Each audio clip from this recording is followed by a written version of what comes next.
wonderful night. The fire crackled softly as Jonah held a stick with a marshmallow near the flames. But he wasn't really focused on cooking the treat.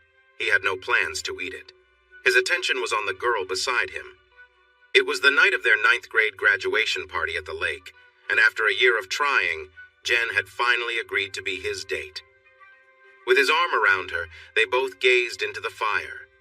Jen nestled close and rested her head on his shoulder. Jonah could feel her warmth, yet he noticed the sounds around them too. A few crickets chirped in the trees. Some toads were calling down by the river. Fowler's toad, he thought. And what about that sound? A whippoorwill? No, it must be a chuckwill's widow. Those were more common around here. Ah, life felt great. Perfect even. Just a few more days of school, and then they would have the whole summer together.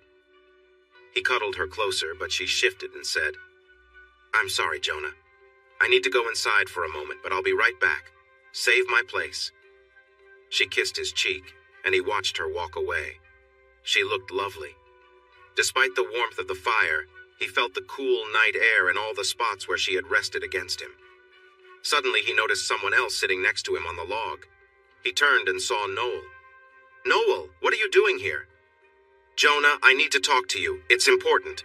I see you like Jen, and that's great. I want you to be happy, but I need to tell you that I like you too. I've liked you for years. If things don't work out, will you think about calling me?" I don't know, Noel. It's too early to think about that now." "I understand, but I want to remind you to think of me," she said. Then she reached into the fire and pulled out a heart-shaped brand that was warm and bright. She touched it to his chest, and Jonah felt a sharp sting.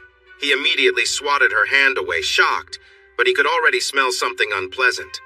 Jumping up from the log and rubbing his chest, he exclaimed, "What just happened, Noel? You burned me! Why would you do that?" Noel was stunned. She couldn't find the words. Tears filled her eyes as she covered her mouth. Oh, Jonah, I'm so sorry. My brothers and father said it wouldn't hurt. I didn't know it would do that. Please let me help you." "You're not stupid. You just scared me. Please, leave me alone," Jonah exclaimed, turning and walking quickly to the house, pulling his shirt off to see the mark. Noel sat still for a moment, watching him walk away. She could hear him muttering upset words as he headed inside. She stood very still, tears streaming down her face. Everything at the party had come to a halt. Everyone was watching her. But she didn't mind. She was used to it. They knew her family and thought she was just like them. All she could think about was that the boy she loved would now dislike her forever. She turned and stumbled into the woods. She thought about walking into the lake to end her pain, but she felt she needed to make things right. She felt guilty toward Jonah and the world. He was right. Her family had serious problems. She had a father who made bad choices and 3 older brothers who were known for getting into trouble. They had all been in trouble with the law before, but she couldn't understand why her own family treated her this way. Why had they done this to her? Why did she ever believe they wanted to help? Soon, she planned to move out and leave just like her mom had. As she walked in the woods, she picked up a hot poker and pressed it against her chest. A low moan escaped her as it burned.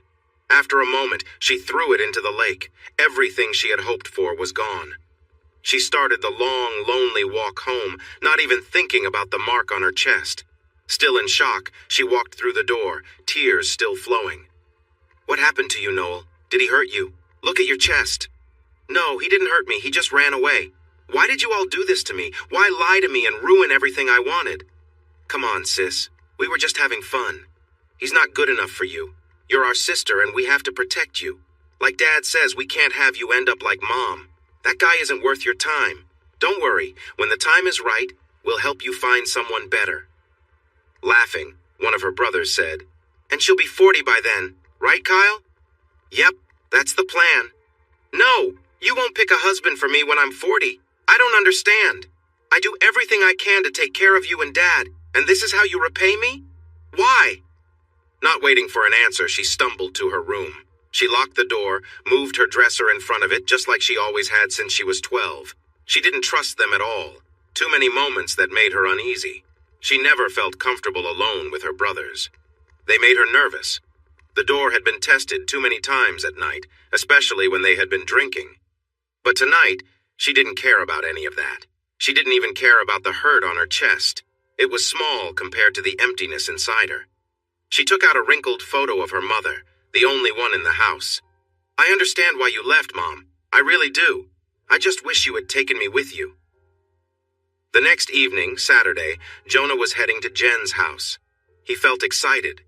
Last night had taken an unexpected turn. Jen was more focused on helping him, which was nice, but the romantic moment didn't happen. He never got that kiss he had hoped for, the one that would mark their summer love. He thought they could take a walk or sit on her porch. It didn't really matter. Then a car drove up and 3 guys got out. You hurt our sister."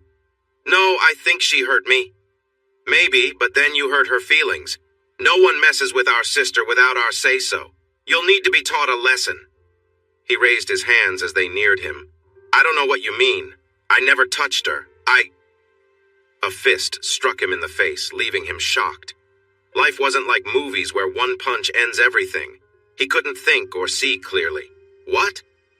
Another punch landed in his stomach. He collapsed and vaguely felt kicks, but all he could do was curl up and wait for it to stop. There was laughter, and he faintly heard a car driving away, but he stayed lying on the grass. After a while, he slowly lifted his head.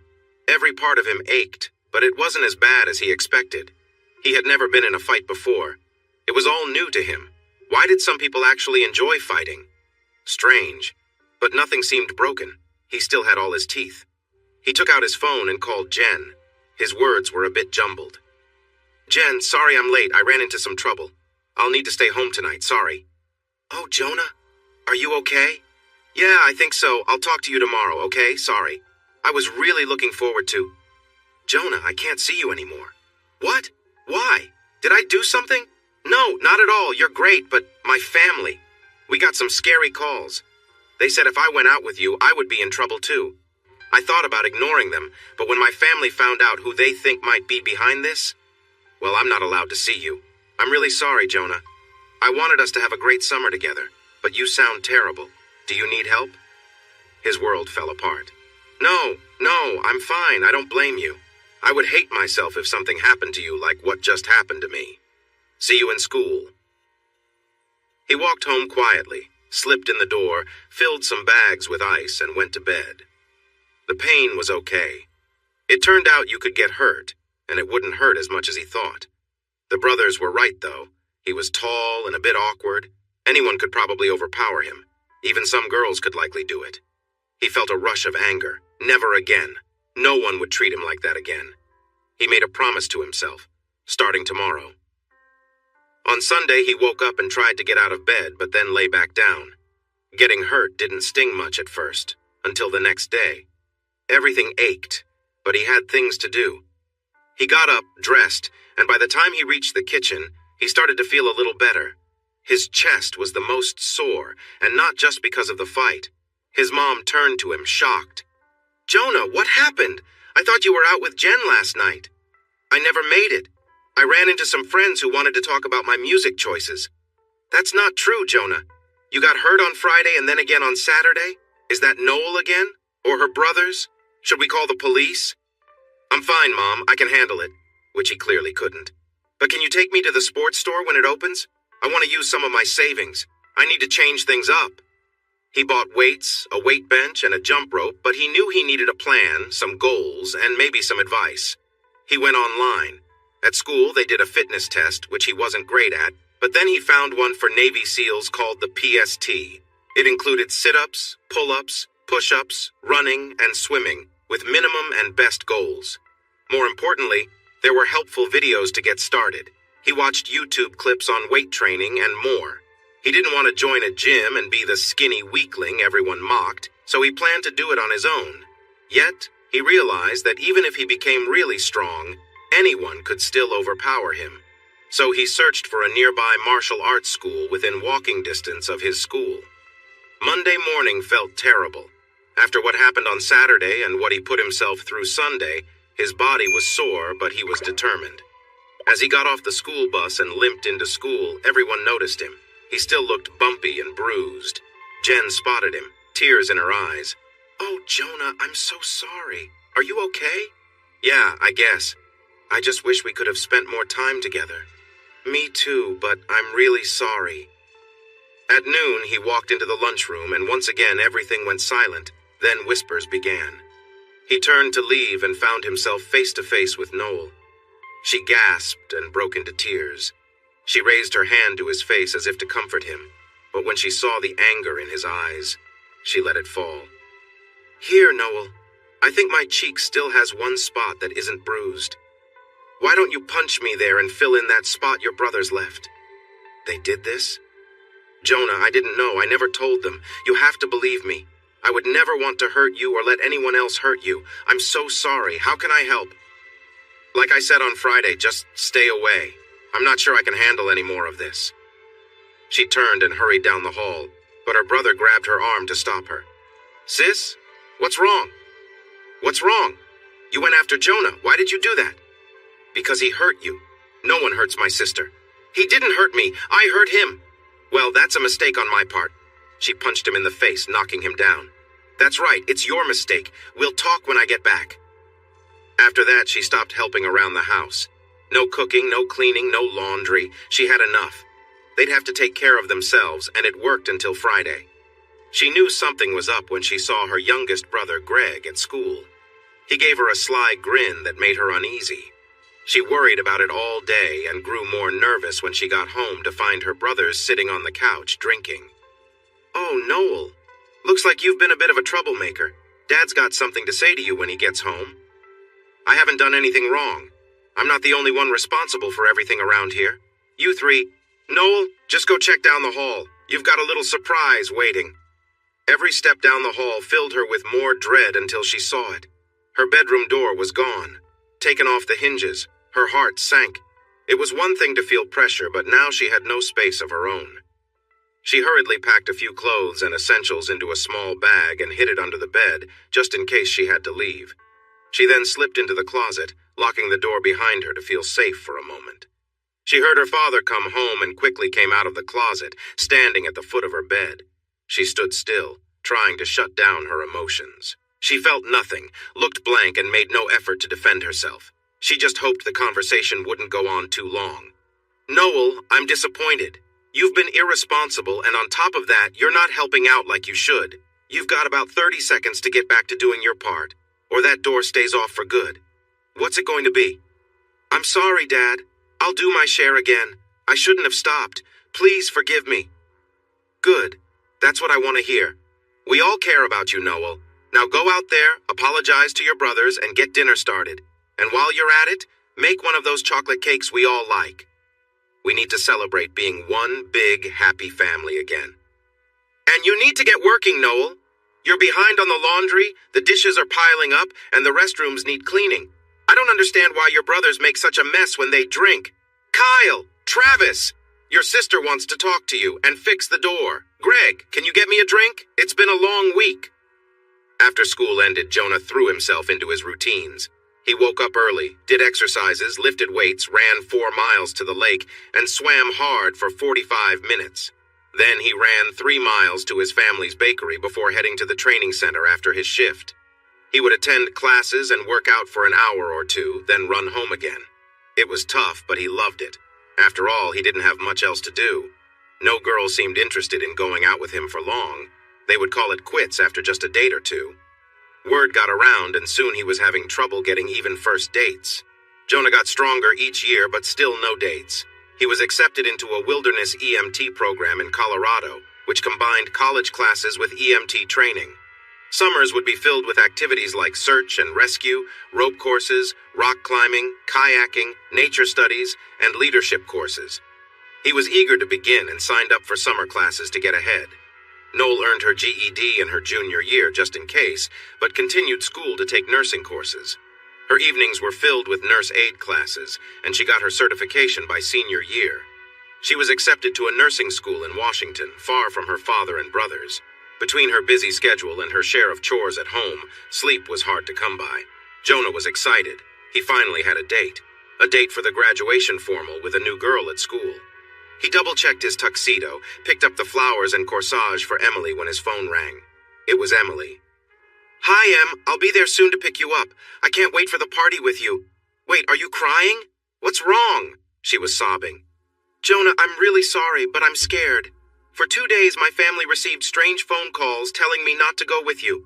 I told them to leave us alone, but they even slashed my car tires and left a note saying that it was just the beginning. I just can't go with you. I understand. It's okay. You're making the right choice. I don't want anything bad to happen to you or your family. Those people sound dangerous. Thanks for considering me. Good luck at state in the fall. If you still want to go, I can stay home to make things easier for you. I bet you'll look lovely in your dress. And what you just offered is exactly why I wanted to go to the dance with you. But my family feels I need to stay safe. Thanks, though. Have a great summer in Colorado. I'm envious.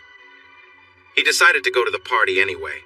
He knew none of the girls would want to dance with him, but the band was supposed to be great, and he could hang out with his friends. He drove to school, got a drink, and as he turned around, Noel was there. You're sneaking up on me again, aren't you, Noel? Jonah, I know you don't think much of me, but could we have just one dance together? Please? It's okay if you're not into girls. That's fine. Please. He stared at her in surprise.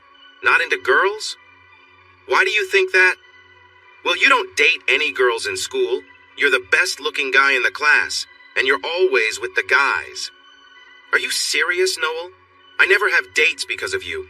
Every time I start to date someone, trouble happens. I'm untouchable. I had a date for tonight, and you messed it up. Jonah, I didn't do that. I'd never do something like that. I had no idea. I want you to be happy, even if you don't like me.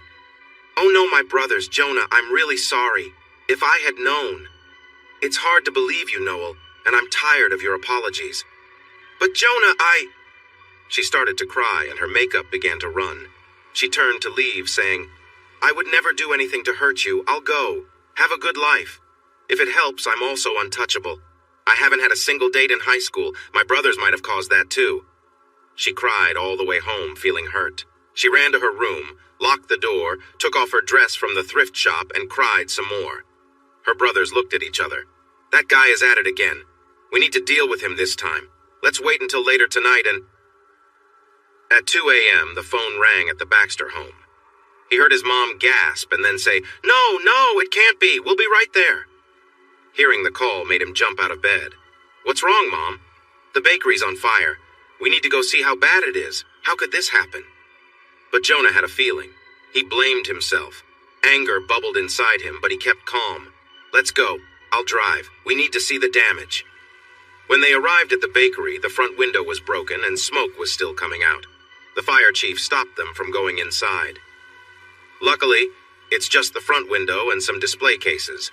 There's a lot of smoke, but it looks like someone tried to start a fire, the fire marshal explained. This is a crime scene, so we have to close the shop for a few days for an investigation. After that, you can have contractors take a look. But for now, nobody can touch anything, okay? Do you have any idea who could have done this? It's unbelievable. Everyone in the town loves this bakery.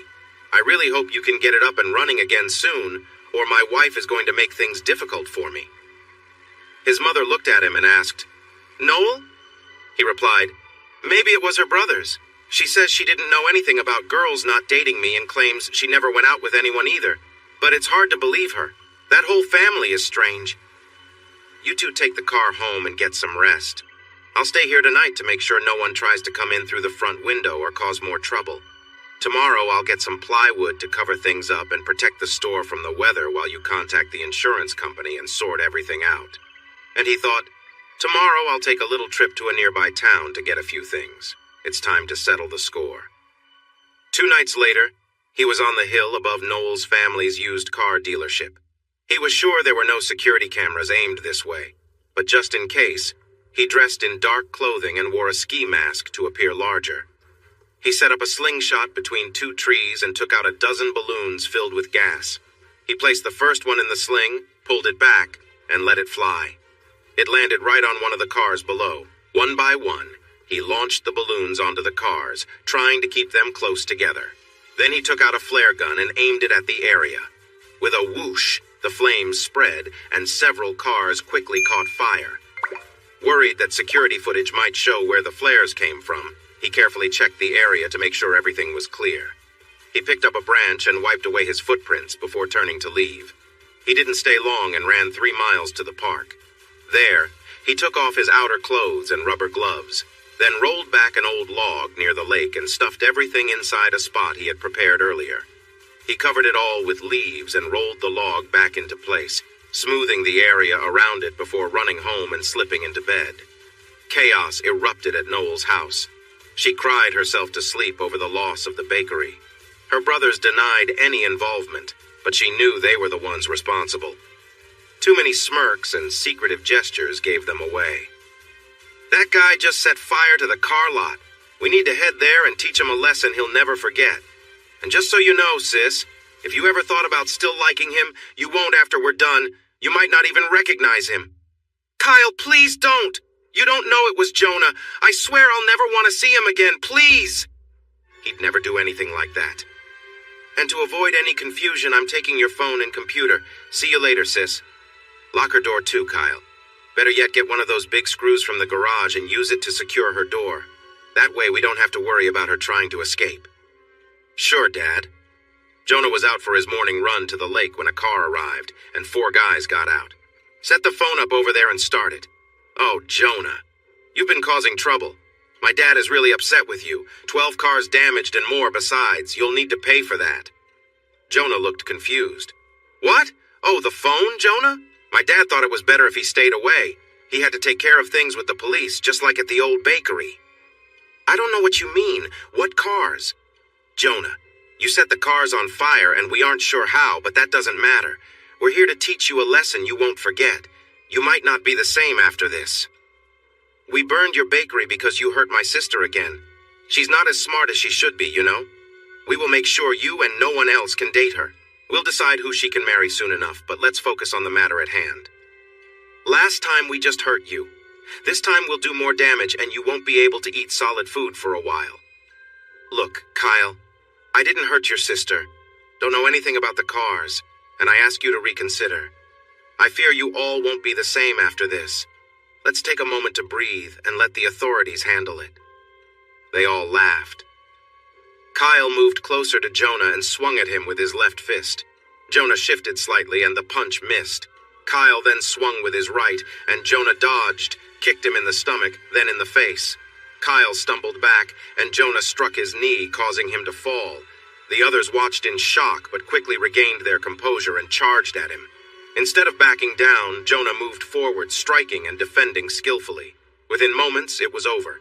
He pulled out his phone and called for help. "Hello, this is Jonah Baxter. I want to report an attack near the park. These guys admitted to burning down my parents' bakery. I need a police officer and some ambulances. No, I'm fine. Yes, I'll wait here." He went to see if he could offer any help. "Here's the phone, officer. Instead of me explaining, why not take a look? Oh no, the phone is locked. Let me try this." He walked over to Kyle and swiped the phone while holding it up to his face. He opened the video and handed it to the officer. "So how did you learn to fight like that?" "A group of boys really picked on me in 9th grade. I figured it might happen again, so I needed to be ready. I tried to stand up to them." "Yes, you did. Will you be around?" "Yes, for a few days. But then I'm supposed to start school in Colorado. I can come back or do Zoom calls if you need me. We'll keep in touch. It looks like we have some evidence about these guys for other charges. Do you want to file any charges for what happened?" "No, I'm okay. That decision will be up to the county attorney. We'll be in contact." Noel heard her dad answer the phone. "What a mess. Let me call our lawyer and head down there. Unbelievable." Noel smiled. "I'll take care of things, Jonah. Mom, I'm going to call the school and stay here to help. You'll need a lot of help getting the shop back in shape and ready again. It sounds like the insurance company could take a while to settle things." "Absolutely not. I won't hear another word about it. Your dad and I can handle this. I know you think we're old-fashioned, but we can manage. We've worked hard to let you chase your dreams just like we did when we started the bakery. But no discussion. We will miss you so much, Jonah, but staying will break my heart. Please, give me a hug and go. Call me every day to let me know how things are. It'll take you a few days, but at least the trip is straightforward. Now, hug me and enjoy yourself. It sounds exciting. I wish we could help you settle in, but not a problem, Mom. You need to be here. That's what matters. Love you." Later that day, Maria Baxter sat on the couch with tears in her eyes. The house felt so empty. Where had the years gone? How could Jonah be leaving already? She looked at his baby pictures, remembering the day she brought him home, her youngest child. She had worried about this empty nest phase, and now it was here. The doorbell rang. She wiped her eyes, took a deep breath, and opened the door. A young woman stood there. "Yes? Can I help you?" The girl looked nervous, but took a deep breath. "Mrs. Baxter, I'm Noel Carter and I—" Maria gasped. "Miss Carter, haven't you and your family caused enough trouble already?" "Yes, ma'am, we have. That's why I'm here." "What could you possibly want? Are you here to cause more problems? Why are you here?" For a moment she seemed overwhelmed, but then she stood tall, looking directly at Mrs. Baxter. "Baxter, I want to help. I want to make things right. Oh, Mrs. Baxter, She covered her face with her hands and let out a soft cry, but she quickly composed herself. "Mrs. Baxter, I was supposed to be going to nursing school in Washington, far away from my family. But I can't leave. I need to make amends. To you, to Jonah, to everyone, really. So starting today, I will go to nursing school here and work as a nurse's aide at the assisted living facility during the night. I know you have insurance, but it won't cover everything or the losses your family faced. So I want to give you one of my paychecks each month to pay you back for what my family has done. It's not a lot, but I'm living on my own and I need some money for basic needs, even with my school loans. I'll do anything to help. I can work at the shop, clean, cook, or help with shopping. Whatever I can do between school and work." Tears streamed down her cheeks. "Please, Mrs. Baxter, I need to do something. I feel so bad. I care about Jonah so much and my family has hurt him." "You care about my son?" She nodded. "I knew he was the right person for me since middle school. I know it sounds silly, but I've never dated him or even talked to him much except to apologize. But he's always on my mind. All I want is to make sure he is happy and to support my brothers." She paused. Taking her hand, Mrs. Baxter pulled her into the house. "Come in, dear. Let's have a cup of coffee and talk. I think we have a lot to discuss. There's more to this than I realized." She smiled. "And that old announcer used to say something like, 'And for the rest of the story.' I can't remember his name, though." Noel looked at her, confused. "It must be before your time." An hour later. "So, you didn't know about the fire or the fight beforehand?" She shook her head. "After the cars caught fire, they went to find Jonah. I wanted to warn him, but they took my phone and locked me in my room. They even jammed my door shut. I was really worried. I thought I might lose it by the time my dad went off the deep end. I was so relieved when I learned Jonah was okay." "You haven't mentioned your mother." "My mom left when I was 5. I guess there was too much going on. I don't remember her much and don't blame her. I've been planning to leave for years, but I felt I needed to finish high school even though I got my GED last year. To be honest, I'm not sure if they were ever officially divorced. I don't blame her, but it meant I became like Cinderella. I had to take care of 4 lazy brothers. I did the cooking, cleaning, and laundry. I was like their maid. I worked all weekend while they relaxed. I guess that's why nobody ever wanted to date me either." "Really? Did you ever think about finding your mother?" "I think about it a lot. I hope she is happy. Soon? Maybe? Not yet. At least Jonah seemed to have some good dates. Not a single guy ever asked me out. Ever. So, Mrs. Baxter, I want to help." "No. I'll tell you what I told my son not long ago. Go to school in Washington. We can manage." "Too late. Everything is already set, and I have a small apartment and things. So..." Maria looked at Noel.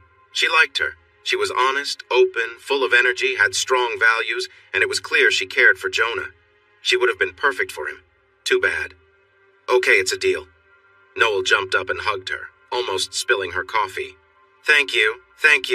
I work Friday, Saturday, and Sunday nights from 7 to 7. The extra pay helps. I have classes most days, but I'll make it work after school and during the weekends." "When do you plan on sleeping?" "I hear sleeping is overrated, at least for now." They both laughed. "But, Mrs. Baxter, please don't tell Jonah. I don't want him to think I'm doing anything wrong or worry that something is up. Deal? When he comes home for Thanksgiving or Christmas, I'll just kind of disappear. Deal. But remember, just like I told Jonah, your education is the most important thing. And in your case, your job too. If you need anything, you have to let me know. You're too young to be on your own completely. If you need help, please ask me." Noel's eyes filled with tears as she touched Maria's hand. Thank you. That's more than I could have ever hoped for. I won't let you down, I promise. I'm sure you won't. How about we start at the bakery? Great. Do I need to bring anything? Nope. I have everything we need. Noel helped take out the old cabinets, counters, display area, and flooring, then helped put in the new ones. She scrubbed, sealed, and painted the walls while they gathered supplies and prepared to cook. Within 2 weeks, they had been inspected again and were ready to bake. There was a lot of laughter and storytelling as they enjoyed each other's company. The three of them became close quickly. With friends from nursing school, Noel created social media pages for the bakery and filled them with photos of the shop and their treats. They also put up flyers everywhere to promote the reopening. The grand reopening was on a Saturday, so Noel could be there. She welcomed both old and new customers, helped with their orders, and chatted with everyone. She loved it. She felt useful and appreciated. It was a completely new feeling for her, something she had never experienced at home. There, she only felt like she had been used. By the end of their first day, they had almost sold out of everything. Bread, cookies, rolls, donuts. Maria had posted pictures of their opening, and as they closed the doors and locked up, her phone rang. Jonah, how are you? It's so nice to hear from you. What's new? Congratulations on opening up so quickly. How did you do it? Well, we had a lot of help. We almost sold out today. That's great. I can't believe you have a website and social media now after all these years. Well, we had help with that too. I think it will really support our business. We can share updates, sales, new items. We wouldn't have thought of half of this without our generous helpers. Speaking of helpers, Mom, one of your photos shows a girl with dark hair who kind of looks like Noel. Was she there? I'm not sure what she looks like, dear. I'll check the yearbook. That was probably just a customer. With an apron? Mom, please be careful. I know the sons are in jail right now, but their dad's out and, well, the whole family is trouble. So just be cautious, okay? All right, so how's school going? And then the questions began. Are classes okay? Your room? Are you eating well? Have you made any friends? Do you like the place? Meet any nice girls? When Noel heard the last question, a piece of her heart broke again. She knew he would find someone, and it wouldn't be her. But she just wanted him to be happy, right? No, she wanted to be the one to make him happy, but how? After hanging up, she turned to Noel. We couldn't have done all this without your help. The insurance company is still working on our claims, so thank you. She wished there was a way to get Jonah to notice her. They would make a great couple. I tell you what, Henry, I'm not cooking tonight. You're taking Noel and me out for dinner. I would love to, Maria, and thank you for the offer, but I have to go to work. I need to be there around 6:30. Oh, that reminds me. He pulled a check out of his pocket and handed it to her. Oh dear, no, you've done so much already. A deal is a deal, Mrs. B. He hugged them both and got a bit emotional. Thank you. You have done more for me than you know. So, are you baking tomorrow? Maria nodded. Can I help? Maybe you can teach me a few things. I can cook, but I've never baked, not really, just cookies and boxed cakes for birthdays. A flash of anger crossed her face as she remembered the things she had to do for her family, but then she relaxed. See you tomorrow, and thank you again. It means more to me than you can imagine. Maria sighed as she left. Henry, I swear she's the daughter we never had. Her childhood must have been hard, but she's grown into such a wonderful young woman. As Jonah hung up, he felt uneasy. That had to be Noel. The hair and shirt looked so familiar. His mom had seemed evasive and changed the topic too quickly. What was going on? Noel had become a part of the family, often spending time with the Baxters or at the shop. She was getting better at baking and loved helping Henry prepare treats to sell.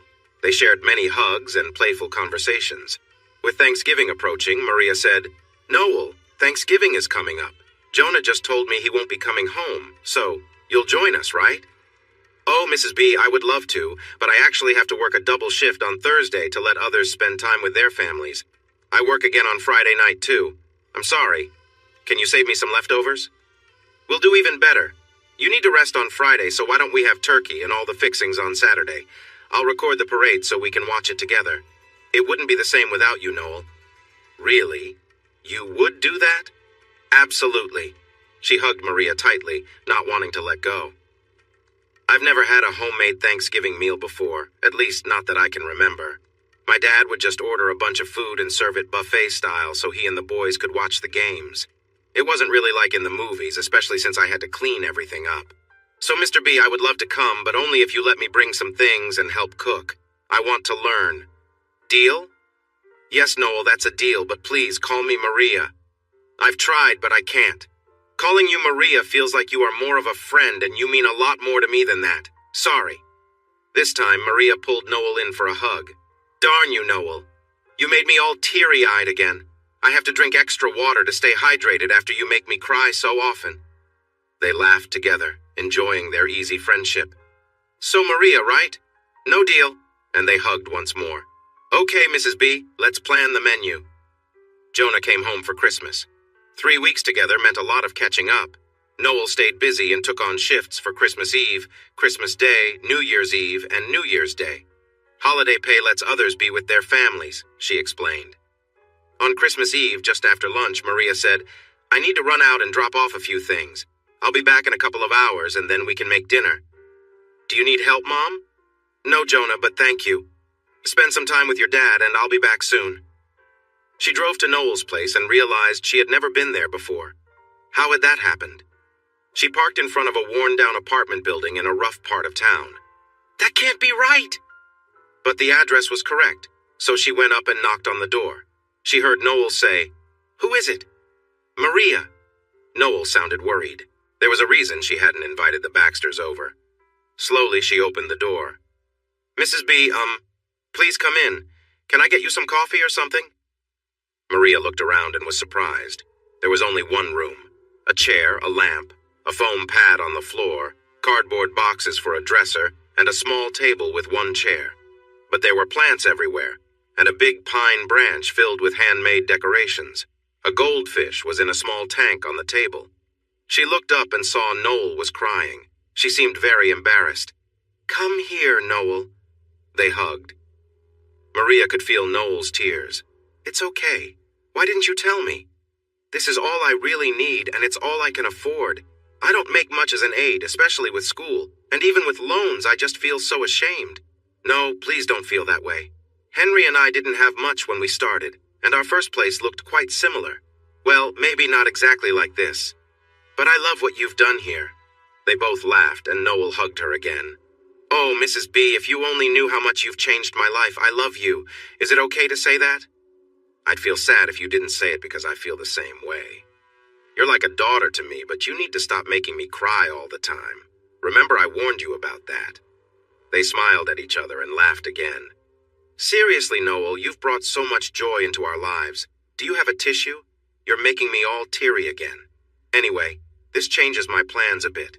Here are some gifts we got for you. I know you'll try to refuse, but get in the SUV. I'm taking you shopping. But Mrs. B, you need to be home with Jonah. It's Christmas Eve. I won't take no for an answer, and Henry would feel bad if I didn't help. Besides, he can keep Jonah busy. It's not like he's 6 and needs milk and cookies anymore. I hope the stores are still open. A few hours later, they had a new bed, dresser, linens, a toolkit, and more than they could fit in the car. Mrs. B, you shouldn't have. I'm trying to repay you for what my brothers did, and I'm sure you spent all the money I gave you. I need to stop worrying and let me do this. Now let's see if we can put some of this together with that new tool set I got you. Wow, all done. And it's only 5:30, so you can grab something to eat and then head to work. Maria started to tear up. Oh no, you got me again. Please stop. Hugging her, she said, I love you. I wish you could be with us tomorrow, but you're working the day shift, right? That's another long shift. That's a lot to handle. Make sure to get some rest tomorrow night in your new bed with fresh sheets and blankets. Let me know how you're doing. Merry Christmas, Noel, and thank you for being part of our family. Mrs. B, I love being part of the family, but I don't want to make things awkward for you and Jonah. Please don't let me interfere. And that's why I care for you. Merry Christmas. Oh, wait! She ran to the closet. Here are a few gifts for you and Henry. Merry Christmas. Don't forget the reindeer food. They shared a laugh. Thank you for all the wonderful gifts. Oh, and I think I might have found my mom. I plan to call her tomorrow. Oh, Noel, that's amazing. It takes a lot of courage. What a special Christmas surprise. Where do you think she lives? About 4 hours away in Virginia. I'm not completely sure it's her, but we'll see. I have to admit I'm pretty nervous. What if she doesn't want to talk to me? Noel, the problem was with your father, not you. Maybe you have new siblings, or maybe she's alone and needs you just like I did. You should reach out. They shared another hug. Good luck at work. Mom, thank you for all the gifts. I'm not sure how I'll get them back to Colorado, but they're wonderful. But you haven't opened this one. And here's one for Dad. From N? Who is that? Oh, just someone from church. But you don't go to church. We used to, and now she visits the store. She opened the box. Oh my, look at this lovely knitted scarf. And look at the pattern. Here's a card that says, Made with Love, Merry Christmas. She held the scarf close and shed tears.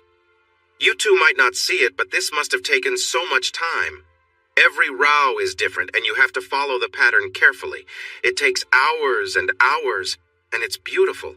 I love the colors. Mom, are you all right? Here, let me get you a tissue. Maria showed the scarf to Henry as more tears fell. My Noel, she thought. Thank you. The next day on Christmas, during her lunch break, Noel nervously dialed the number. Hello, Merry Christmas. Hi, I'm trying to find someone. Is this Maggie Carter? No, who is asking, please? This is Noel Carter, or could it be Maggie Bristol? Sorry, ma'am, there's no one by those names here. Okay, I'm sorry for bothering you. I hope I didn't interrupt anything. Merry Christmas. You too. Her heart sank. She had been so sure. The marriage records and everything else she had found. It had to be her. She sighed and was about to go back to work when her phone rang. She set down the folded paper bag and answered, Hello, this is Noel. Merry Christmas. Noel, you just called here. I wasn't thinking, it's Christmas and all, and Noel heard a deep breath. Sorry, I'm nervous. Are you Noel Carter from Rocky Mount? Yes, that was my name when I was younger. Now I'm just outside Wilmington. There was a brief silence. Wow, you're my sister. I'm Maggie Spencer, but I used to be a Carter. I'm Sophia. Oh my gosh, she's going to be so surprised. Noel, she talks about you often, especially at Christmas. Really? She thinks about me? Absolutely. She gets all emotional and has searched everywhere for you, but there's nothing online. Not much to find, and no one really knew me. I feel pretty ordinary. What? No way. My mom always says, nobody's a nobody. You have to come visit. You need to surprise her. She'll be so happy, I promise. Laughing, Noel replied, Not quite the welcome I imagined, but I can't today. I have work. Working on Christmas? That's a bummer. What about tomorrow? She teaches at the community college, so she's off. Sure, I'll need some rest since I worked last night too, and it's about a 4-hour drive, so maybe around 10 or 11. That sounds great. I'll make sure she looks good for the surprise. I'll even film it to share later. I can't wait to finally meet you, sis. Noel pulled out her phone. Mrs. B, just talked to my sister. I'm going to visit tomorrow. Thanks for helping me be brave. Merry Christmas. Love you. That's fantastic. Safe travels. Let me know how it goes. Miss you. Love. Who was that, Mom? Just a friend wishing us a Merry Christmas? He frowned, feeling uneasy about everything. Maybe his parents were just getting older. But what was up with the N on the present? As Noel drove into the driveway, she hesitated. The house was enormous, with beautiful gardens stretching across the land. It was so different from her dad's house. This was it. She collected her purse and gifts, pulled up the hood of her raincoat, and stepped out into the rain. It figured that it would be pouring. The wind blew her hood back and soaked her face before she could fix it. Noel climbed the 2 brick steps, passed between the tall columns, and knocked on the solid wood door. Sophia, please answer the door. I can't, Mom. I just did my nails. Come on, Sophia. I'll be there in a minute. Sophia smiled and grabbed her phone. Maggie opened the door. Yes? Can I help you? She paused when she saw Noel. Noelle pulled her hood back to reveal her face. Mom? With a joyful gasp, Maggie stepped forward and wrapped her arms around her. They clung to each other and began to cry, drenched from the rain, but completely unaware of it. Noel, I've missed you so much. I think about you all the time. I'm so sorry for leaving you with... It's okay, Mom. I've been okay. I thought about you too, but sometimes it's hard to remember everything. I only had one small, crumpled picture he must have missed. Come in, come in. She laughed. We're both wet from the rain. She hugged her again. I'm afraid to let you go. It just doesn't feel real. Mom, she called yesterday. At first I didn't know who it was. She asked for Carter and then I called her back. So you knew about this? Of course, Mom, and it's all ready to be shared. I should have guessed. You've been acting a bit strange today. Noel, oh my, you're beautiful and grown up, but you still look the same, so different from your sister. Sophia frowned. Mom, but you are Noel, even if it looks like someone splashed a bucket of water on you. Shouldn't you invite our guest in, have her sit down and offer her something to drink? Maggie smiled. You'll have to forgive your sister. She can be a bit rude, excuse my language. Noel laughed, but then got caught up in another hug, this time from Sophia. A sister, I can't believe it. So I guess Mom might have lost some of her social skills. Please, Noel, sit there. It's usually Dad's special chair. So special that no one else can use it, but he had to check on some patients at the hospital. Mom, Noel worked all night on Christmas Eve and all day yesterday. That's crazy. I mean, Dad does it sometimes, but he's not exactly, well, normal. Noel chuckled. Well, I kinda got used to working hard and managing my time when I was younger. She looked down. You know, with school and, well, there were 3 boys and Dad, and I had to help with all the cooking and cleaning since I was pretty young. When she saw Maggie gasp, she looked up. No, Mom, it's okay. I was fine, really. It was just life. Wow, that sounds tough. Sophia? Sorry, Mom. Well, as beautiful as you are, I know you've had a lot of dates. I need some advice from my older sister about this guy I like, so we'll have to talk later, she said, glancing at her mom and whispering, in private. Noel blushed, tears in her eyes, and looked down. In a soft voice, she replied, Actually, Sophia, I've never been on a date. What? That can't be true?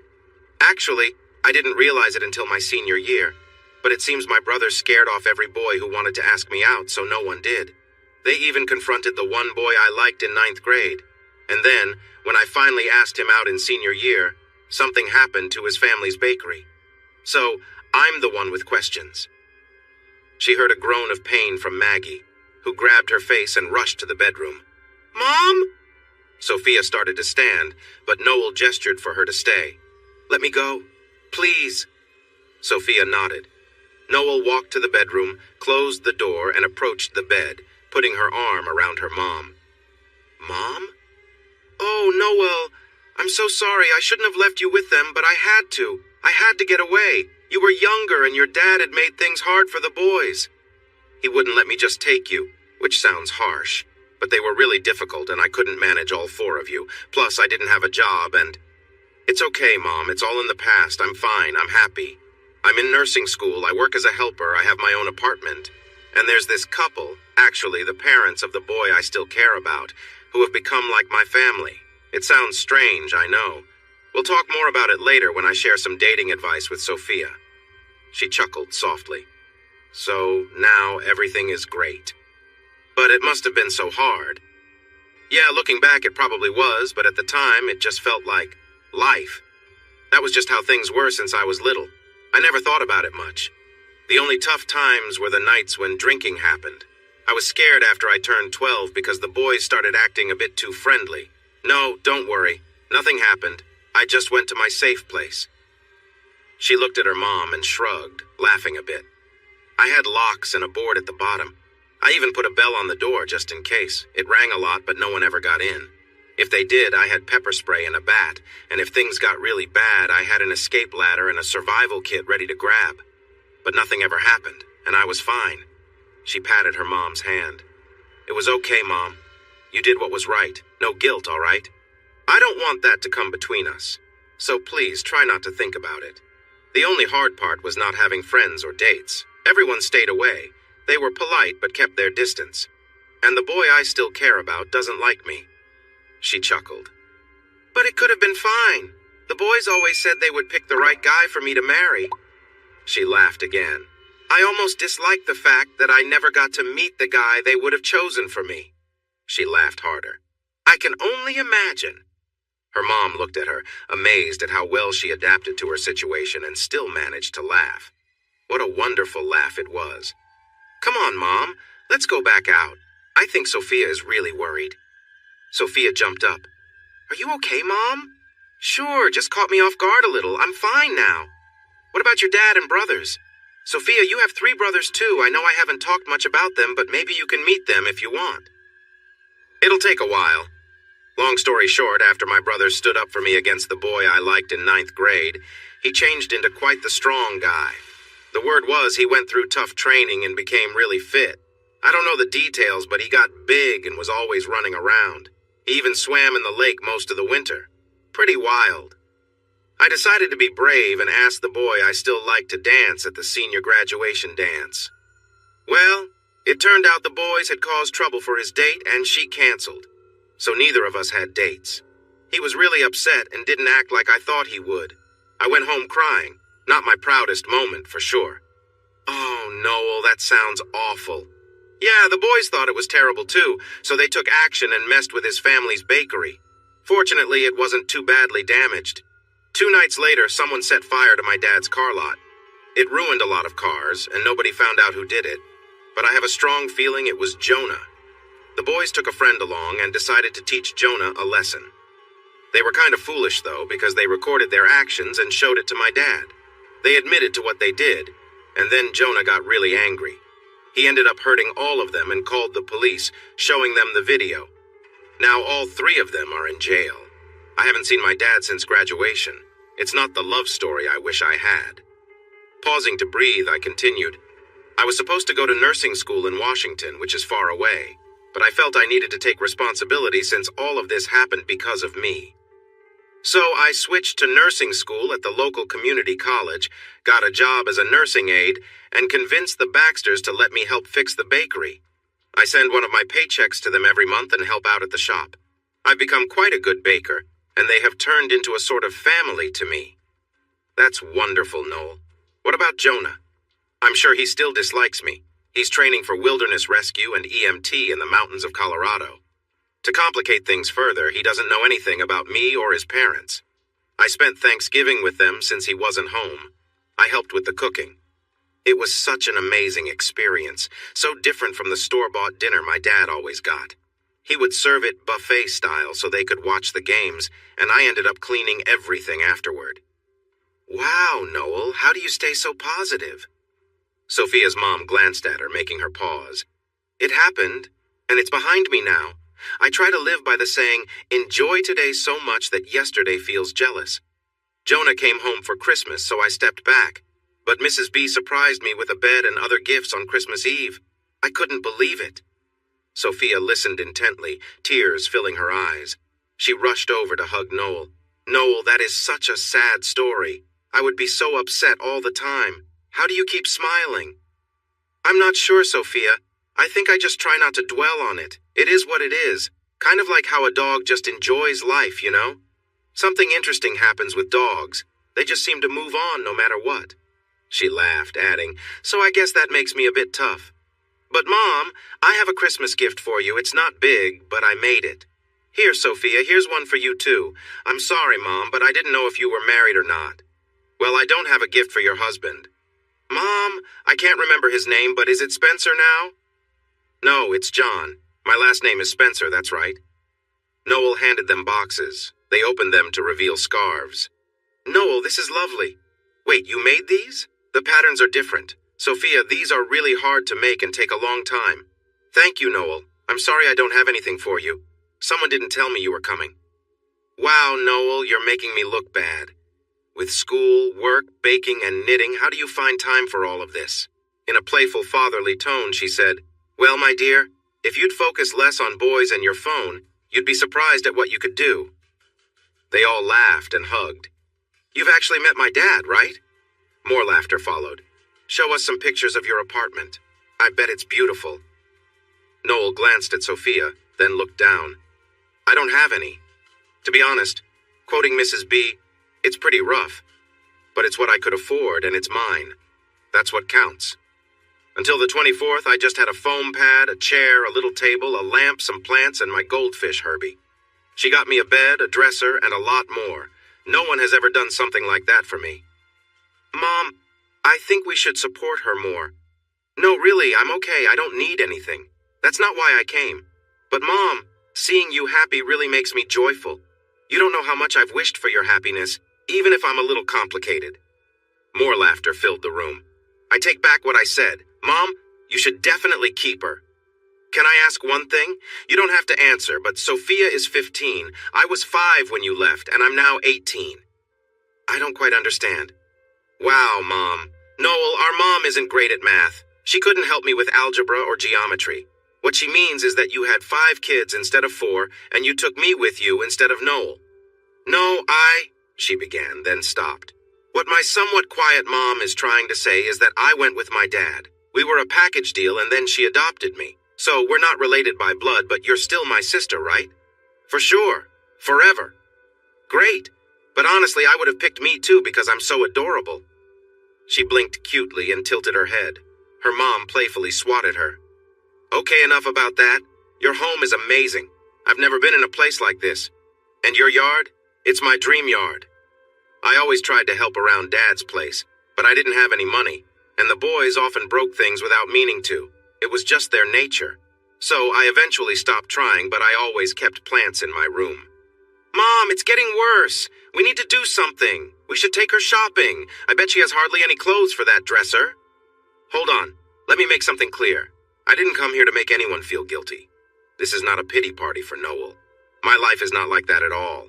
I really enjoy school and have a lot of friends there. I love my job and the people I work with. Helping out with the Baxters is also something I enjoy. I'm okay. I focus on what I have rather than what I don't. I wear scrubs at work and I own a few pairs of pants and some tops. I even have a nice dress for interviews, pajamas, and some belts from thrift stores. It's not like I'm going out much. My apartment, my car, and my phone expenses keep me busy. That's why I've started knitting, and that's perfectly fine with me. Compared to last year at home, it feels like a dream. Much better. Maggie could see Noel was starting to feel a bit uneasy. No, Soph, let's take things slow. It seems Noel has everything under control and is happy the way things are. And she should be. I'm so proud of you, dear. You've done so much and you're such a wonderful young woman. She got emotional. I wish I could take credit, but you've accomplished this all by yourself. Congratulations. You should be proud too. I am, most of the time. But you both have shared so much about me. What about you? When did you get married? How did you meet? What do you teach? I have a lot of questions. In that case, you have to stay the night. How long can you stay? I work tomorrow night, so I need to leave in the afternoon. It's about a 4-hour drive. You should take a day off or something. Sorry, Soph, I'd love to, but I can't. Someone has to be there. If I call in, it means someone else has to cover for me, and that's not fair to them. But I'd really like to come back if that's all right. Of course, and we'd love to visit too. I want to meet Mrs. Baxter. Just then, the garage door opened, and a tall man with some gray hair walked in, dressed well. Maggie jumped up to greet him with a hug. Noel stood as he looked her way. Oh, hi, I don't think we've met. Are you a friend of Sophia's? No, John. I'm Sophia's sister, Noel. He turned to his wife, and she nodded.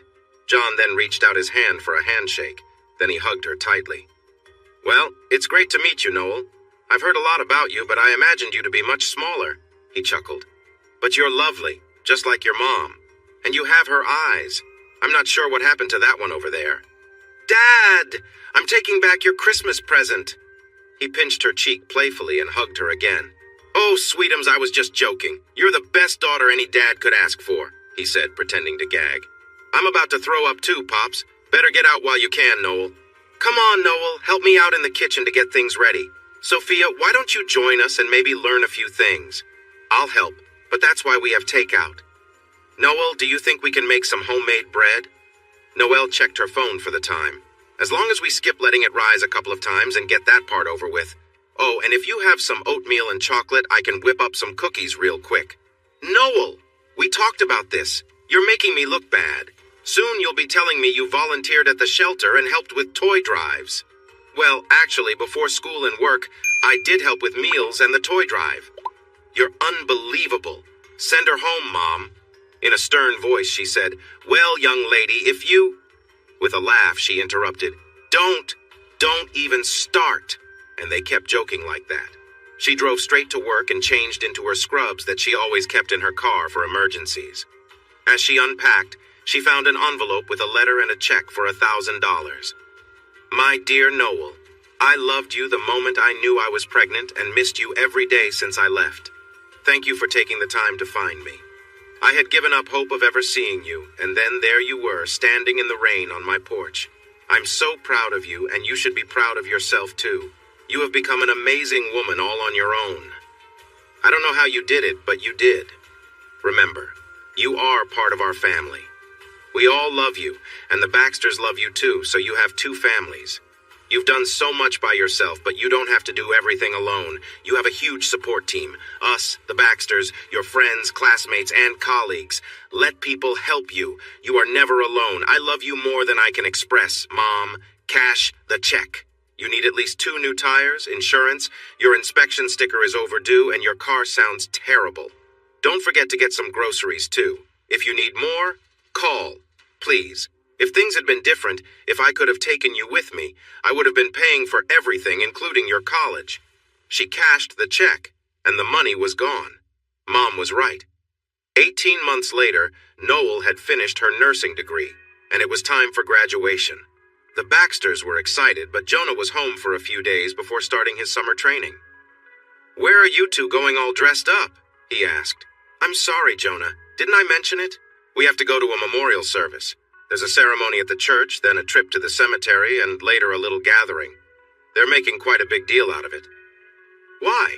Who passed away? Oh, just someone important your father knows. It's more of a formal thing, but I tend to get emotional, so I'll probably cry. See you later.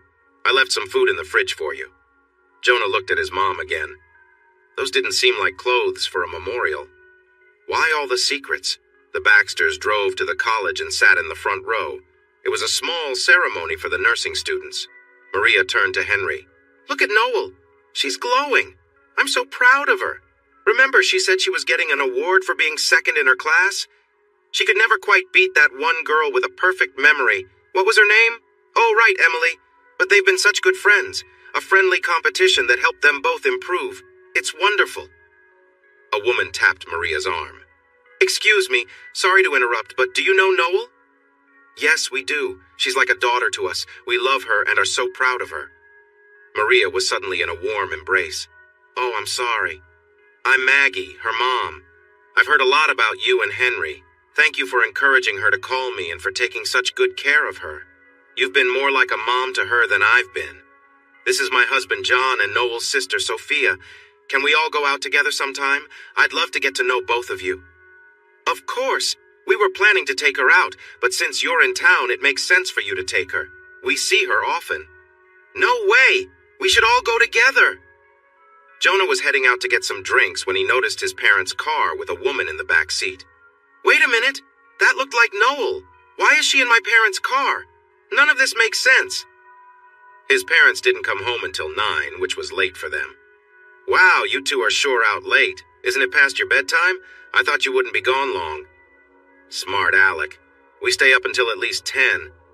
We ran into some friends at the gathering and went out to eat. I'm sorry we left you alone all evening, but sometimes things just happen. I saw your car when I went to the store. There was a young woman with dark hair in the back seat. His parents paused. She looked familiar. Maybe you've met her before. There wasn't enough space in her mom's car because of the family, so she rode with us to the restaurant. She's really nice. If you were staying longer, we would introduce you. I think you two would get along. She just finished her nursing degree and will start working at the hospital once she passes her exam. She was second in her class, so she should do well. You seem to know quite a lot about her. Well, you know how parents can be. We heard all about her at dinner, so what did you do while we were gone? He thought back to the photograph that had suddenly gone missing and the scarves. It just didn't feel right. But how could they be connected to Noel? It didn't make sense at all. The state exam wasn't available for a month after graduation, and then you had to wait for the results. Noel studied hard, determined to do well, while also working full-time as an aide at the hospital in the ortho spine unit. The exam was monitored on a computer. If you did well, it didn't take long. If you struggled, they added more questions. She felt confident, but then she saw Emily leaving the room. Their eyes met, and Noel stuck her tongue out at her. Emily laughed and mouthed, "Very mature." Noel loved the ortho unit, and when she got the news that she passed her exam, she started working full-time as a nurse. This was her place. She felt alive, happy, and did really well. Being new, she often got called to help out in other units, but instead of complaining, she saw it as a chance to learn. Every unit was so different: ICU, cardiology, oncology, pediatrics. She enjoyed them all, but ortho felt like home. Right away, she signed up at the local college to earn her bachelor's degree in nursing. The program was mostly online and meant for people already working. It was more work for her, but she kept helping out the Baxters at the store and gave Mrs. B some of her paychecks. What she didn't know was that all the money went into a special Noel account. It wasn't spent. Even though she was busy, there was an emptiness in her heart. She tried to push it away, but it grew stronger. Maria showed her pictures of Jonah doing fun things: camping, rock climbing, skiing. She noticed the same girl in many of the pictures. The emptiness felt bigger. "That girl is in a lot of the photos, huh, Noel? He hasn't said much, but I think they're getting closer. Are you okay?" "Oh yeah, I'm fine. I knew I'd never be that girl, and I just want him to be happy. And well, I think I'd better go." Maria hugged her. "Noel, I'm really sorry. It's okay, really." It wasn't okay. It troubled her every night. In fact, it was all she could think about when she had the chance. A year later, 3 years after high school, Jonah's spring semester had ended, and he had a couple of weeks off with his girlfriend. Zoe was amazing, just what he wanted and needed. She was in his classes, and they were both EMTs now ready for their advanced training. They had started as friends, but their friendship had grown into something deeper. They'd been living together for most of their 3rd year. When he told his mother about Zoe, he believed she was the one. Maria didn't mention that to Noel. Jonah was sure of it. He was surprised that when he shared his excitement with his mom, she didn't seem as thrilled. I guess they were just getting older. But today was special, his big day. Once they reached the top of the mountain where they could see in all directions, that would be the moment. He had a nice speech all planned. This was going to be great. "Ready, Zoe? If we get up there by noon, we can come back before dark. The weather is perfect, not too windy, and we only have to climb to 10,000 feet, not 12,000 like some of the other mountains we've done. Fun and good practice for this summer." "Oh, stop and don't make this a big deal. It's just a regular day and a great hike. Let's go." He never quite understood her calm attitude. They were outside. The sun was shining. It was spring. Oh well. Remember what I always say? "Yes, Jonah, I do. Make today so special that yesterday is jealous." Or something like that. "But it will be great. Hurry up, slowpoke. We don't have all day." She loved to challenge herself. The faster they got to the top, the better, but he could usually keep up with her easily. Unless he got sidetracked. Often, instead of racing to the finish, he thought, "I enjoy the journey just as much as the destination." What kind of thinking was that? "Look, Zoe, there's that grove of twisted aspens. Let's stop and explore a bit. We always rush past. Those trees have had a tough time growing here at the bottom of that slope. They look like they've been through a lot. Check out how bent this one is." No stopping, Jonah. We have to reach the top, and remember, it may be June, but there's still some snow up there. It'll take longer with snowshoes, so let's go. Jonah wasn't ever in a hurry. Take time to appreciate the little things. She sometimes thought he was a bit like a wandering child, but she loved him. She had never felt this way about anyone else. "Come on, Jonah, no dawdling today. Let's keep going." He felt the same way. They were different, but she was beautiful, smart, and confident. He couldn't imagine spending his life with anyone but her. Their one big difference was about having kids. He wanted a big family. She wasn't sure if she wanted any kids. "I don't want to be tied down with lots of little ones, not until I'm older, and by then it might be too late." But they could talk about it later, right? Once they were married and their friends started having babies. Besides, they were only 21, so there was no rush. She would probably change her mind. He still worked out every day, except for swimming, and practiced his moves. Some days, like today, he took it easy. They had a long hike ahead and then a celebration planned. And he would need his energy for a special night. Maybe they could share a moment on top of the mountain. That would be wonderful. What a memory it would make. Even though it would be snowy, she thought, how did he propose to you anyway? But something was off. He usually paid close attention to his body, and today didn't feel right. He had felt sick a few weeks ago, but was fine since. Today, though? Maybe he was just tired, but his feet felt strange, and his legs didn't feel strong. It was like he had worked out too hard. They climbed 4,000 feet, going from 6,000 at the base to 10,000 at the top. Not a problem. They moved through the aspen trees, then the spruce and fir, until they reached the rocky summit. But he found himself breathing hard as they arrived. What's going on with you, Jonah? You never get out of breath on a climb like that. I'm usually the one lagging behind. Are you getting old? Sneaking junk food when I'm not around? No, I guess it's because of the way I wore you out last night. You know what the football players say? No distractions before a big game, it makes you weak. I think I'm the one who wore you out. You're not remembering it right. Sure, whatever helps you sleep at night, Mr. Strong Guy. But you're sweating. What's up? Nothing. I'm fine. It doesn't matter. Just look at the view. It's like seeing a whole universe of mountains around us. Yeah, it's amazing. Jonah got down on one knee and pulled out a small box. And Zoe, as we look out at this universe, she turned and saw what he was doing. She froze, covering her mouth with her hands. As we think about the future, there's only one person I want to share my life with. Zoe? Will you marry me? Without thinking, she exclaimed, Yes! Yes! She lunged forward and they both fell into the soft snow. Oh, Jonah, I love you so much. It took you long enough. I was just about to ask you, put on that ring and let's celebrate. Right here, right now. But you're going to be the one leading, okay? She kissed him passionately and admired the ring. It's beautiful. She sighed, feeling overjoyed. Thank you. Oh, Jonah, this is wonderful. We are going to do so many amazing things together, travel to so many places and create beautiful memories. What are you doing? I stand here with my pants off, ready to jump in, and you're just messing around. Zoe, I don't know what's going on, but my feet are tingly, and my legs and hands feel strange. He tried to get up. Maybe it's the height, or maybe it's a problem I had before. You know how I never miss a chance. I know how you are, she replied with a teasing smile, but I think I need to go down. Of course, let's go. Is it hurting? A little in my back, but mostly just weak and numb. It's downhill all the way, love. It won't take long, and then we'll get you checked out. You're walking a bit funny. Here, take this stick to help you. No, wait, stop, lie down. I need to check on you. Wow, your heart is racing and you're breathing hard, but your lungs sound clear. No cough? No swelling in your arms or legs. Your pulse is steady. Can you feel this? She rubbed his feet through his boots. He shook his head. How about your hands? They just feel a bit numb. Follow my finger with your eyes. Can you see okay? No double vision? He shook his head in response. She gently poked his stomach, chest, and legs. I don't know what's wrong. Might be something serious. We need to get you down.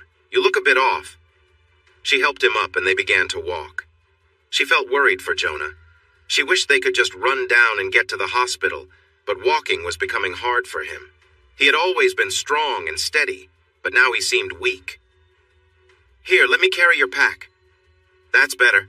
Thanks, Zoe, he said, but then he tripped and fell, scraping his hands on the rough ground.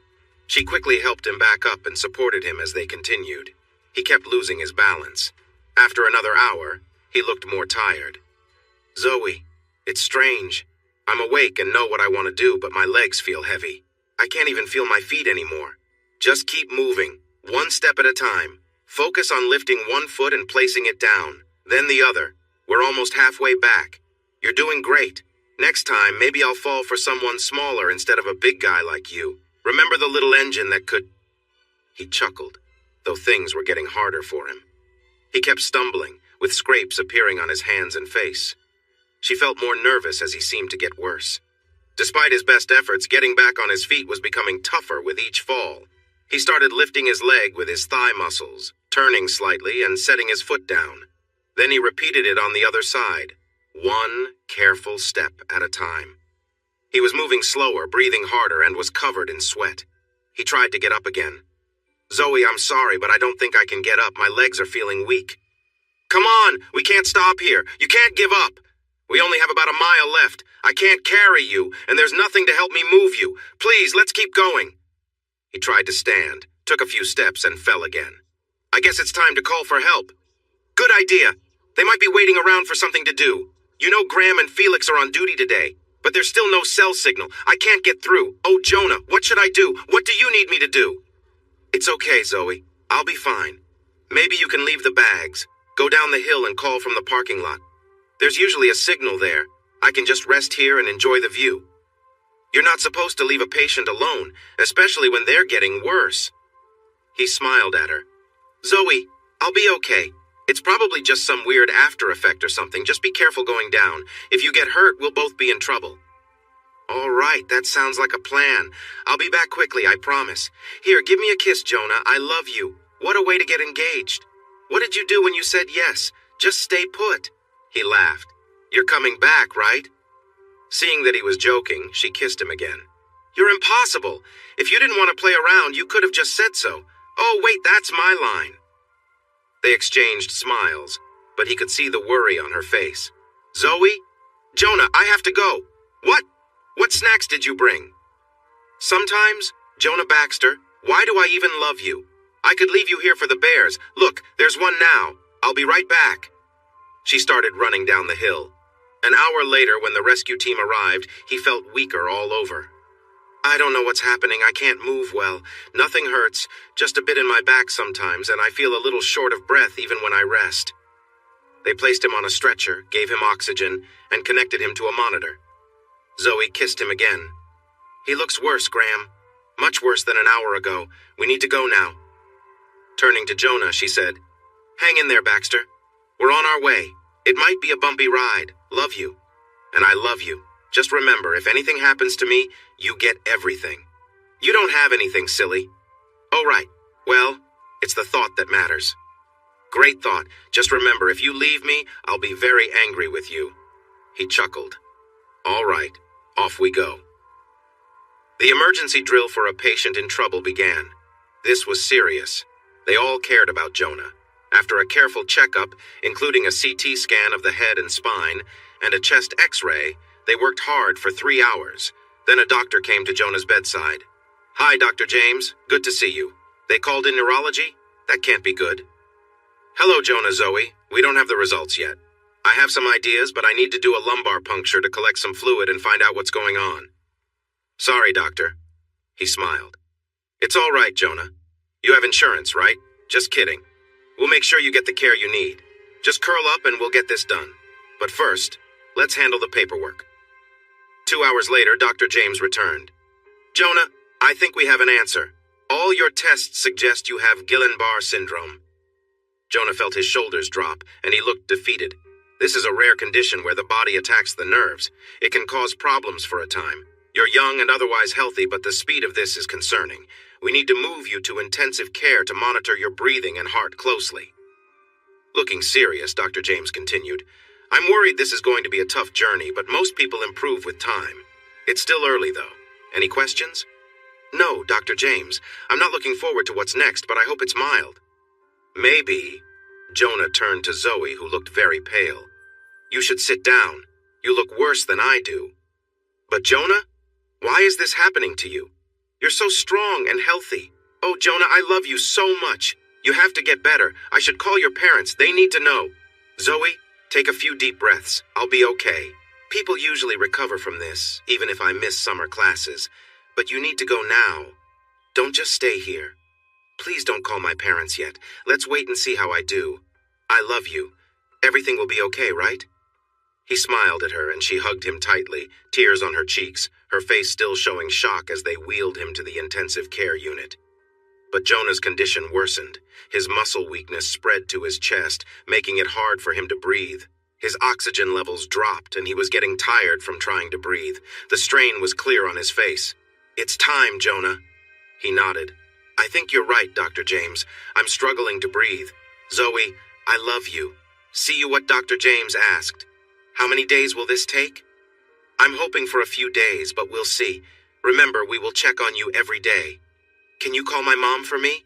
Of course. Zoe stepped out as the nurses closed the doors and pulled the curtains. The medical team began to help him breathe since his muscles were too weak. Zoe was crying, feeling scared. It wasn't just about the phone call. She worried about their future. She relied on his strength and happiness. What if he didn't get better? What if he changed? Most people improve, but a few don't. What if they couldn't do the hiking and traveling they had planned? She told herself to be brave. Maybe Maggie could help her through this. She needed someone to lean on. Taking a deep breath, Zoe called the number. Hello, Mrs. Baxter. This is Zoe Daniels. I'm Jonah's fiancé. Fiancé? I didn't even know he was engaged. Is he there? Can I talk to him? Zoe was taken aback by the lack of excitement in her voice. That's why I'm calling. Congratulations. That's wonderful. You're the girl in the photos, right? Yes, that's me. Have you set a wedding date yet? Again, no excitement. Almost disappointment. No, Mrs. Baxter, we haven't. He's very sick. She heard a gasp and sensed tears. Zoe started crying harder than before. She knew it felt wrong to feel this way. She was a professional, but this was Jonah, someone she deeply cared for. Mrs. Baxter, Jonah asked me to marry him. I was so excited, but now he's so weak, and they had to put him on a ventilator because he can't breathe. Oh my God, why didn't you call sooner? How long has he been ill? This is the 5th day since he got sick.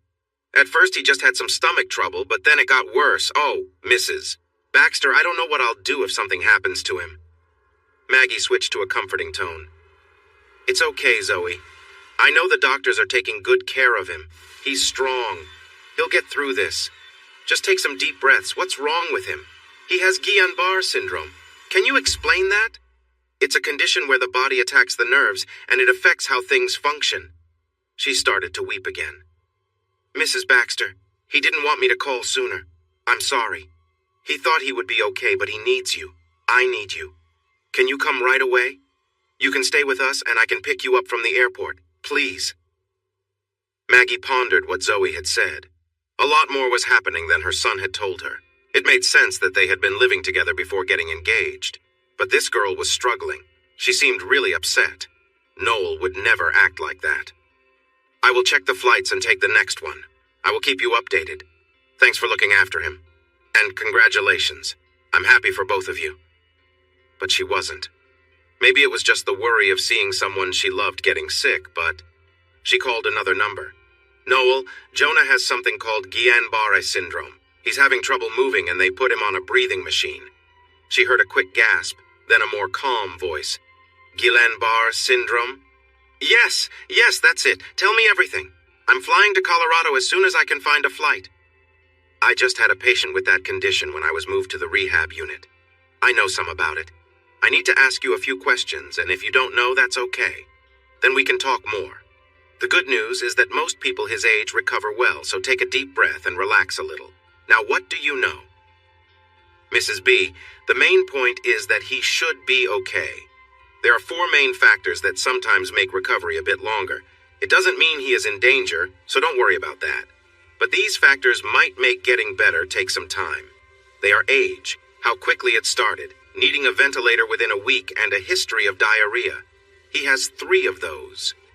So what does that mean for Jonah, Noel? It means it might take him a while to recover. But he will get better, Mrs. B. He's strong and never gives up. It will just involve a lot of therapy. He's used to working out, so it should be manageable, and we can support him through it. Even though she knew it might take 6 months to a year, or more. Better not to say everything. Also, it's a tricky illness, so he might improve really quickly. You said we, Noel. Maggie heard a sigh. My mistake. I meant you and the girl in the pictures, along with all the therapists who will help him. I would probably just get in the way, but please keep me updated. The next afternoon, Maggie arrived in Colorado and looked around for Zoe. There she was. She looked taller than expected and seemed very nervous. Zoe? Maggie. She hugged her tightly. I'm so glad you're here. It's so hard seeing him just lying there in bed, not moving. He's usually so strong and full of life, and now... She leaned on Maggie and started to cry. There, Zoe. I spoke with Noel. I did a lot of reading, and patients his age usually recover well. Here's a tissue. Let's go to the carousel to find my bag, then we can head to the hospital. Does that sound good? Sure. Zoe held on to Maggie's arm. They found the bag and made their way to the hospital. Zoe cried a little during the drive, tapping her fingers nervously on the steering wheel. Maggie tried to keep talking to help ease Zoe's nerves. Where did you meet? How long have you been together? How's school? When does class start again? Nothing seemed to help. Maggie hoped Zoe was just anxious about meeting her future mother-in-law, but she wasn't sure. Zoe reminded her of a skittish horse, ready to run at any noise. Maggie thought of how confident and calm Noel had been when she came over after the fire, and how Maria had described their first meeting. She felt Jonah was making a poor choice, but there was nothing she could do. Her focus needed to be on getting her son better, and she needed to keep Zoe from getting overwhelmed. Okay, Maggie, he's in there. Just be prepared. He has a lot of tubes and wires, and they are keeping him asleep while the breathing tube is in place. Well, they wake him up each morning to see if he can breathe by himself. He wasn't able to do that this morning. Ariel turned to hug Maggie again. Thanks for being here, Maggie. I think this will help us both. Maggie stepped into the room, holding her breath. It wasn't as bad as she had imagined. Oh, hi, you must be Mrs. Baxter, Jonah's mom. Maggie. Nice to meet you, Maggie. I'm Ariel, his nurse for the day. Everything looks great, no irregular heartbeats. The feeding tube is in the right place, and he's doing well. Your son looks very strong. Do you have any questions? Not really. I have a friend in medicine who helped me understand what to expect. We're basically in a waiting phase, right? Hopefully just a few more days on the breathing machine, then some signs of improvement, but we're not sure how long it will take. Your friend is correct. Here, please wash your hands with that gel on the wall, and then you can touch him. We're keeping him asleep, but feel free to talk to him and touch him. Just be careful of the tubes and wires.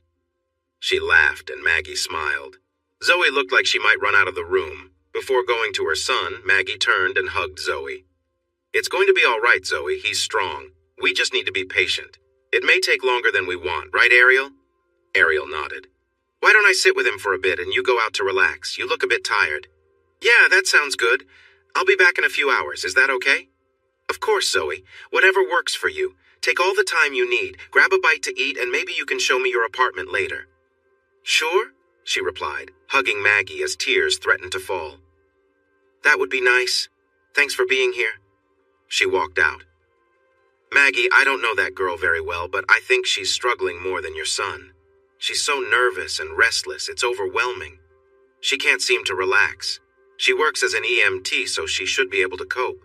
But I guess everyone handles stress differently. This is your son's 7th day in the ICU and his 2nd day using a ventilator, but she seems worse than before. Your son is actually doing okay, Maggie. His tests and everything look good. It's going to take some time for him to get better, maybe even a year, but he will improve. He'll need a lot of therapy, but I'm worried about her. She might need some help too. Can you be patient with her? Maggie smiled. Someone else had said deal before. Deal. If she's going to be my future daughter-in-law, so, Ariel, how long have you been doing this? By the end of her 2nd day in Colorado, Maggie realized 2 things. First, Zoe was driving her crazy. She was so anxious that Maggie spent all her time looking after her and not enough time with her son. Second, this was not the right girl for Jonah. She could only see trouble ahead if he married her. Jonah would never want to leave her, but he might not find happiness either. Determined to act, she picked up her phone and called. Noel? Hi, how are you? Great. I had the day off and helped Henry at the store. Mrs. Fernandez came in to buy a big chocolate cake for her son's party. Then I did some baking for tomorrow. How's Jonah? You sound stressed. Noel, I need you to come here as soon as you can. Jonah is doing all right, but I really need you. We need family. We need your support. I hate to ask, but of course I told you before I'm here for you. I'll call work, take some time off, pack, and head out. No, honey, you should fly. It's too far to drive. I may need the car, though, especially if we're here for a while. Honestly, I could get there faster by driving than waiting for a flight. Check the flight options first, okay? By the way, before you leave, stop by my house. In my left desk drawer, there's a debit card. Bring it for me, please. Be careful, Noel, and thank you. Her voice shook, and Noel could hear she was crying. Thank you for always being there. I knew I could count on you. I love you. Hang in there. I'll be there before you know it. A day and a half later, she walked into the ICU. It was 7 a.m., too early for Mrs. B to be there, and the nurses were busy in another room. Noel noticed the drawn curtains and the code card outside the door. She understood that meant someone was not well, and several nurses would be busy for a while. As she entered the room, she squirted some antiseptic foam on her hands and rubbed it in while taking in the scene. She heard the familiar sounds of medical machines. His vital signs looked good, with a steady heart rate and healthy oxygen levels, but his muscles were not functioning. The smell in the room was not good. She realized he needed a change. She noticed he was receiving nutrition through a thin tube in his nose, and she watched as the pump moved the nourishing fluid from the bag above. She adjusted the sheet. The situation was not pleasant. He was in a mess, and she couldn't leave him that way, so she decided to help him. She lowered the covers and looked closely. Her eyes caught a heart-shaped mark on his chest. Memories flooded back, and she felt tears welling up, but she focused on her task.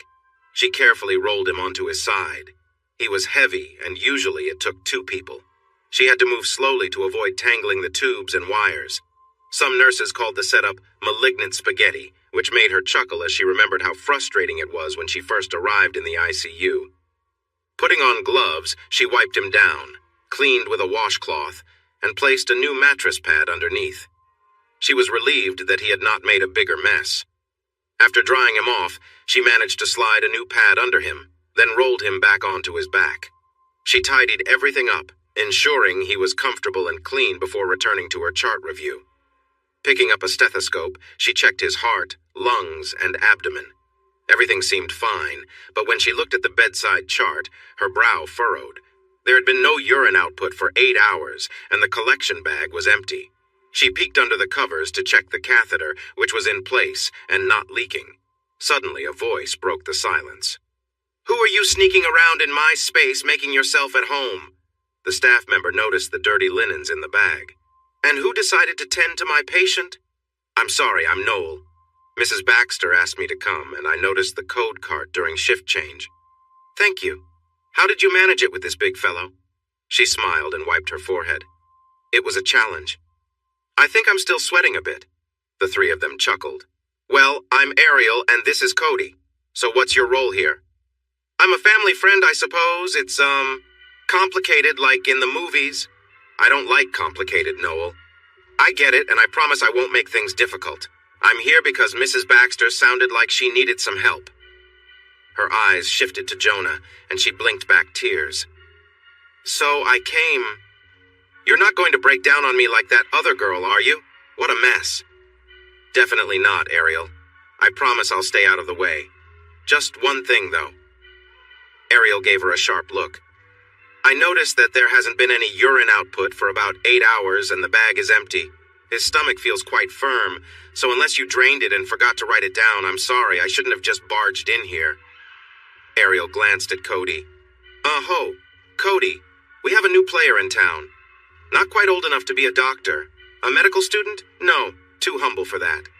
And I can tell you haven't done any, messy tasks. You must be a nurse. My biggest fear. What do you think, Cody?" He nodded. Noel laughed. "Nurse, yes. Fear, I hope not.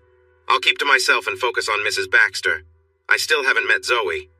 You're in for a treat. If you can help that poor girl, I'll be grateful forever. You're right. He needs some attention. Lazy Bones over here got caught helping with someone else and handed it off to me." Almost in sync, Noel and Ariel said, "Always pass it to the day shift." They both laughed while Cody shook his head and rolled his eyes. Ariel gently touched Noel's arm. "It's good to have you here, but you look a bit rough and could use some freshening up." "I just drove from North Carolina. I only got a couple of quick naps in the car. Is there somewhere I can clean up a bit before the others arrive?" "I've got just the place. There's a nurse's locker room in the basement." Together they said, "Of course," and laughed. "Wow, I might have to rethink my opinion of Southerners. Maggie seems nice too. Here's my badge to get into the locker room. There's a shower and," she whispered, "some scrubs you can wear. And make sure you grab some breakfast and a big cup of coffee. Oh, and bring me one too." She winked. "You'll need it. Just saying. See you in a bit. The dynamic duo should be here around 9. "Thanks." So, Cody, it looks like you haven't harmed any of my patients, which is great. Any big plans for today? At 9, Noel sat in the waiting room, sipping her second cup of coffee. It wasn't bad, just the kind she was used to. She was working on her course materials. Never waste a moment, she reminded herself with a smile, her inner voice keeping her focused. Make today so wonderful that yesterday is jealous. That was her motto. It might be tough, but she was determined to try, just like every day. Noel, I'm so glad you made it. How was your trip? They hugged each other tightly, both feeling emotional as the joy of being together was overshadowed by the seriousness of their situation. I drove, Mrs. B. It would have taken days to fly. Really? But that's over 1,800 miles. How did you do that in about 30 hours? Were you speeding? Not by much, maybe just a little over. I figured out a way to make it work and, a long way to go in a short time or something like that. Hi, you must be Zoe. I'm Noel. She shook Noel's hand. Nice to meet you. Wait, you're not the Noel, are you? Surprise and anger flashed in her eyes. What are you doing here? Haven't you done enough? Why would you come now when he's so unwell? Before Noel could speak, Maggie said, Because I need her here. I asked her to come. Zoe turned her furious gaze to Maggie. Why? You know how he feels about her? He talks about her all the time. Maggie stood firm. Because she's part of my family and I need her support. That's just wrong, she shot back, looking at Noel. You'd better not hurt him again. Tears filled Noel's eyes, but she held her head high. I would never hurt him. I'll be keeping an eye on you. Come on, Maggie, let's check on him. As they left, Maggie touched Noel's arm, shrugged, and mouthed, Thanks for coming. We'll talk later. Hey, I met your friend. She seems nice. Made sure I was following all the rules, Noel said with a light laugh, but saw that Zoe did not look pleased. Oh, this is complicated. It's great to have her here. She's very sharp and graduated near the top of her nursing class. Just missed being first by a tiny bit. That really upset her. She's out there getting her BSN now. Wow, you really like to brag about her, don't you? Well, Jonah is doing okay. We're letting him wake up a bit from the ventilator. It's something we do every day. I hope he can start using his muscles more and breathe on his own. He's awake now so you can talk to him, but remember, he can't talk back. Maggie gently encouraged Zoe to move closer. Hi, big guy. She bent down and kissed his cheek, stroking his face as tears fell onto it. They say you're doing great. Soon you'll be breathing on your own, and then we'll help you get better. She started to tremble and let go of his hand, adding softly, I love you, Jonah. Please get better for me, for us. Oh, I need to go. Maggie took her turn beside him. Good morning, Jonah. Do you need anything? She noticed him shake his head slightly. Oh, Jonah, you moved your head. You really did. Ariel, did you see that? Yes. It looks like we're making some progress. Your dad wanted to come, but we couldn't just close the shop. The challenges of running your own business. I talked to him last night and filled him in on everything. He misses you and hopes you're doing well. He asked me to tell you he loves you. Once you're feeling a bit better, maybe we can have a video call. I think it's called FaceTime. Maggie, if you want, Noel can come in. Jonah's eyes flew open and he gave his mother an upset look, shaking his head. This movement made his breathing tube shift, causing him to cough. His initial surprise quickly turned to frustration. Take it easy, Jonah. I'll explain everything once your tube is out. He tried to ask why with his lips, shaking his head again. His coughing triggered alarms. I should go, Ariel. I love you, Jonah. We'll talk soon. I'm sorry, Ariel. Let me guess. It's complicated. She nodded. Well, Jonah, it seems that little bit of excitement has tired you out, and you need to rest again. We can't let you get too worn out. You need time to recover. But congratulations, you're getting better. Good night, she said as she pushed the medication into his IV. He resisted, anger still in his eyes, but eventually he closed them and relaxed. Noel saw Zoe run out of the ICU crying and hurry to the waiting room. She jumped up. Zoe, are you okay? Is something wrong? Zoe turned sharply toward Noel. What are you doing here? Why did you come? After everything you did to him? How could you? He is a kind, wonderful man and you hurt him repeatedly. How could you do that? Noel started to respond but thought it best to let her express her feelings. She had already taken the blame in the past. She put on her neutral expression and stance she had learned to use. It often helped her avoid more conflict. He loves me, you know. If you think you can come here and take him from me, you won't succeed. We're engaged. See the ring he gave me? You're engaged? The words pierced Zoe's heart like a sharp object, much deeper than any hurt she had experienced before. Don't act like you didn't know. I don't know what your plan is, but it won't work. He'll get better and we'll get married and travel and have adventures, just like we've talked about. Her anger faded as she started to tremble, her lips shaking. But first, he has to get better. Oh God, what if he doesn't recover? He looks so terrible. He couldn't move or do anything. He was always so strong, so sure of himself, my support. She felt overwhelmed. Her shoulders drooped, and she seemed to fold in on herself. With her hands on her face, she began to cry, unable to say anything more. Noel came closer and wrapped his arms around her. Zoe tried to pull away but felt trapped. She struck his arms lightly with her fists. How could you hurt him? How could you do something cruel to such a good person? Why did this happen to us? To me, everything was going so well. And now...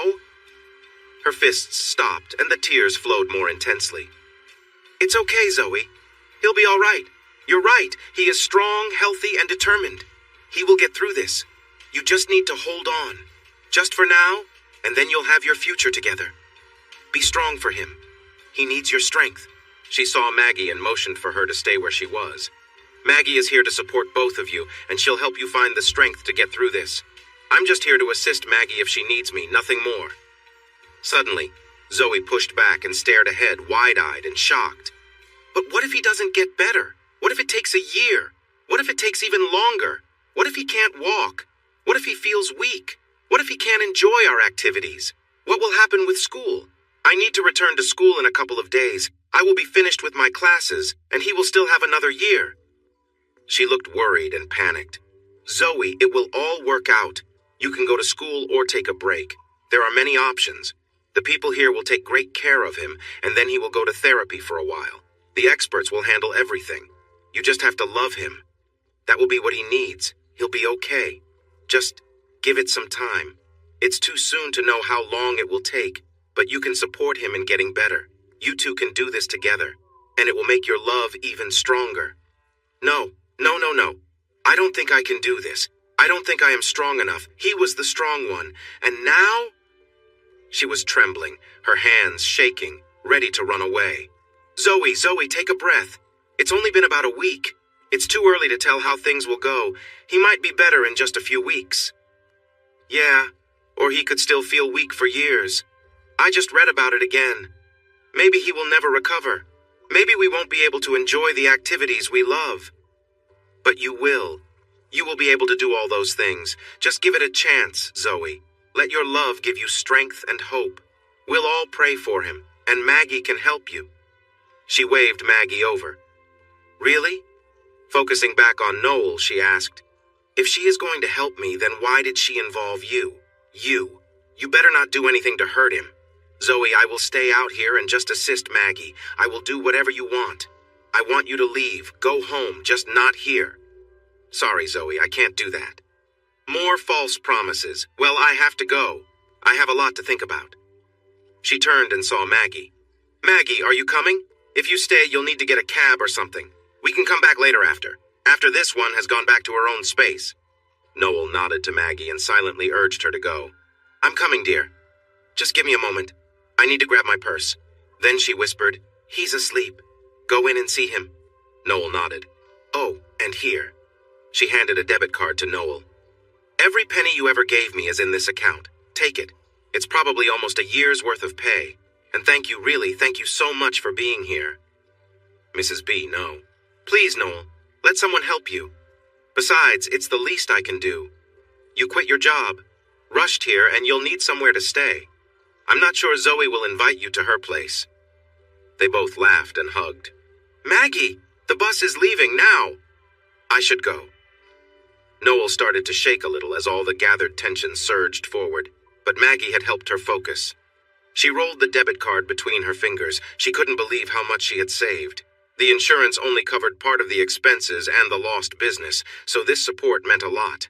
She held the card close and felt grateful, but it didn't fill the emptiness she felt when she learned that Jonah was engaged. That news hurt like a flame burning through her. It reminded her of past pain that seemed to flow through her all over again. She wanted him to be happy, right? But Zoe? Of all the women, why her? Sure, she didn't know Zoe well, but Jonah needed someone strong and confident. Someone who could handle tough times, not fall apart. Life has its challenges, and he needed a partner who could support him. Now, he would have to be strong for both himself and Zoe. His partner should be strong enough for both of them. Zoe seemed unsure of herself. She was all over the place, much like some of the nervous patients Noel had cared for before.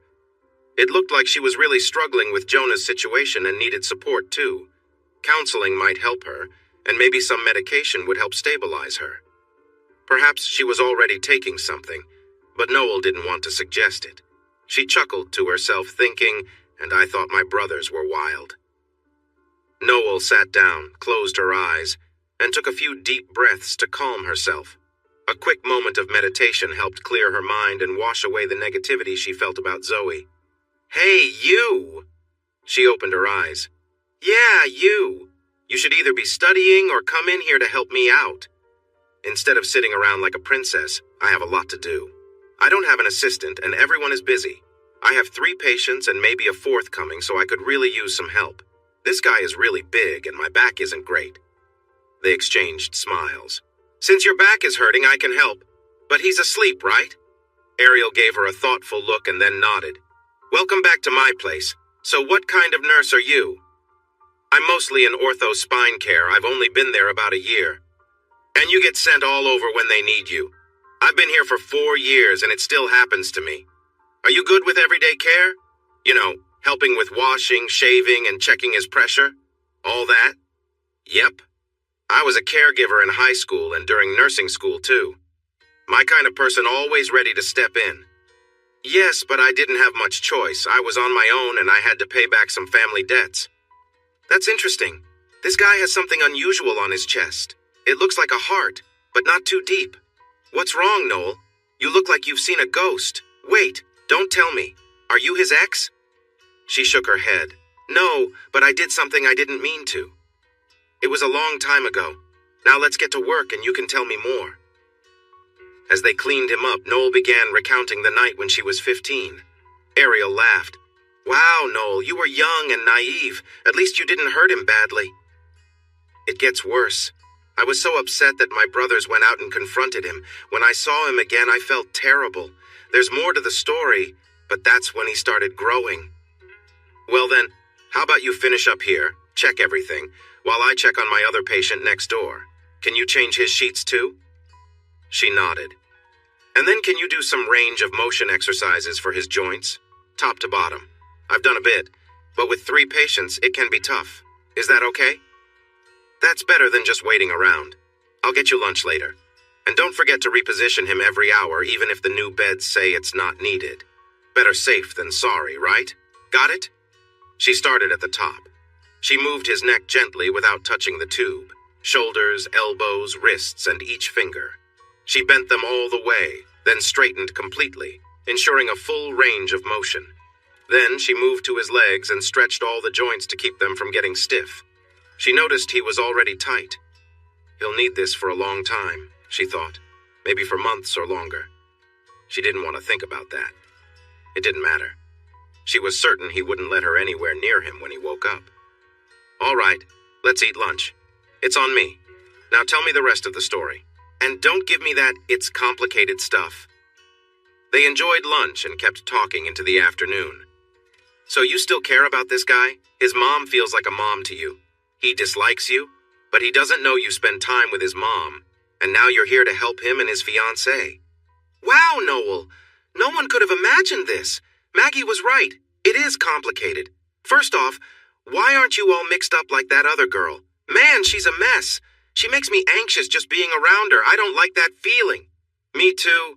I often feel like telling her to calm down, but she dislikes me as well, so I'd probably just make things worse. But what are you going to do when he wakes up? Noelle laughed. I really have no idea. I know this is a strange thing to hope for, but I wish I could be here when they take that tube out, and he talks to his mom for the first time. Wow, like a scene from a movie. 2 days later, Noel arrived early to help with Jonah's care. I think today is the day the doctor is going to take him off the machine, Noel. But he still can't cough well, so we have to clear his throat often, meaning he'll need a tracheostomy. Better safe than sorry. We don't want pneumonia. I'm waking him up now so the ENT doctor can speak to him before doing it. Maybe you can go out and talk to his mom and Zoe about what's happening, and I'll come out when we're finished. Sound good? She saluted playfully. Sure, I'm on it, Captain. Get going, you wise guy. Maggie, Zoe, you're all set. You can come back now, and guess what? He can talk to you. As they entered, Jonah turned his eyes toward the door and slowly shifted his head in that direction. Hello, beautiful. Sorry I messed up our celebration. This isn't what I had planned at all. Oh, Jonah, you can talk. I've been so scared and worried. I care about you so much. Please get better, and the sooner the better. I'm trying, but it depends on my nerves. I've been dreaming about holding you. Are you thinking about me in a special way, Baxter? Why, yes, I am, miss. Is that wrong? No, it's lovely. Zoe leaned forward and hugged him, but it wasn't with her usual warmth or enthusiasm. She was unsure. It's okay, Zoe. I'm not fragile and I don't have anything contagious. I know. It's just that, well, it doesn't matter. Your mom has been amazing. She's been supporting me in so many ways. Oh, it's just so nice to hear you talk. It's been 8 days. 8 long days. Have you tried moving your hands or feet at all? Maggie watched them interact. It was clear her son was deeply attached, but each day Zoe seemed to pull back a little. Not good, but maybe it was. There was no way she could imagine her son being with this girl for a long time, and she didn't want him to have any kids. Jonah always said he wanted 3 or 4. What was he thinking? It was a common mistake people made. They thought after getting married, their partner would change. They expected the annoying habits, the messiness, the partying, and constant hanging out with friends to go away. They never did. In fact, it often got worse after marriage. She knew her son would never ask for a divorce. He would stick with a bad marriage no matter what. It was foolish. But she would make his life difficult until he found a way out. She believed he would leave someday. She had seen it happen before. If only he could give Noel a real chance. Now there was a girl who could brighten his life. She was anxious about the upcoming talk. She hoped she could explain herself and help him see her point of view. It wasn't going to be easy. Patience. Just let it flow like Noel. Yes, all the time, but no luck yet. I will get there. Zoe, are you going back to school? I don't know. Look at me. You need to go. I could be busy for a long time. A long time? No way. Don't say that. She began to cry. Zoe, I'm not planning it, but I haven't had any luck yet. But it hurts every time I see you like this. I need your strength and your support. I will still be strong for you. As for the support part, you'll need to manage that. Just like you being in charge, he said with a teasing look. Oh, Jonah, my poor dear Jonah. She kissed him gently and gave him a brief hug. Are you really sure about school? Absolutely. It doesn't make sense for you to just be here all day. You'll do exciting things and share them with me, making me feel involved. But I might be away for days sometimes. That's all right. I'll just be here watching shows or listening to audiobooks. I'll be pretty boring company anyway. I can't use my tablet or anything. Maybe I can find some cool tools like Stephen Hawking had. Please do it for me. If you're really sure. I'm sure. Now one more kiss, then let me talk to my mom. Alone. Maggie took a deep breath. Hi, Jonah. It's nice to hear your voice again. Anger was clear in his tone. Enough with the small talk, Mom. What is going on?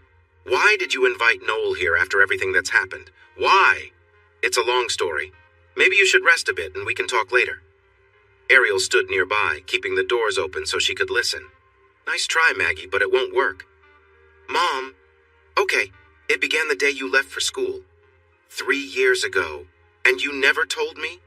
It just never felt like the right moment. And then too much time went by. Anyway, the day you left for school, a young girl knocked on my door. That's quite a story, Mom. So she's like a daughter to you or something? You invited her here to help you? And you think I'd let her take care of me? Is she tricking you, using your money or credit cards? No, not at all. She gives your dad and me part of her paycheck every other week. She hasn't missed a single one in 3 years. She lives in a tough place and eats poorly just to pay us back for what her family did. So you paid her to come here? No, I called her and said I needed help. She quit her job that day and drove here. She drove for 30 hours straight, just because I asked. That's who she is, Jonah. She never wanted to hurt you or us. The stories she tells about growing up with her older brothers and dad, honestly, she should have turned out very different. But she's kind, friendly, and confident. She graduated second in her class, missing first place by just 2 points. Ariel and Cody both like her and trust her. She's already been helping with your care, and we both know it's unlikely you'll be walking again next week, right? You'll be bedridden soon. Physical and occupational therapy will visit for an hour each day. But if you want to get better quickly, you'll need Noel to assist you all day, every day. What happens then, Jonah? A nursing home until you can handle more activities each day and then move to a rehab center? Our insurance will only cover that for about 30 days. Then what?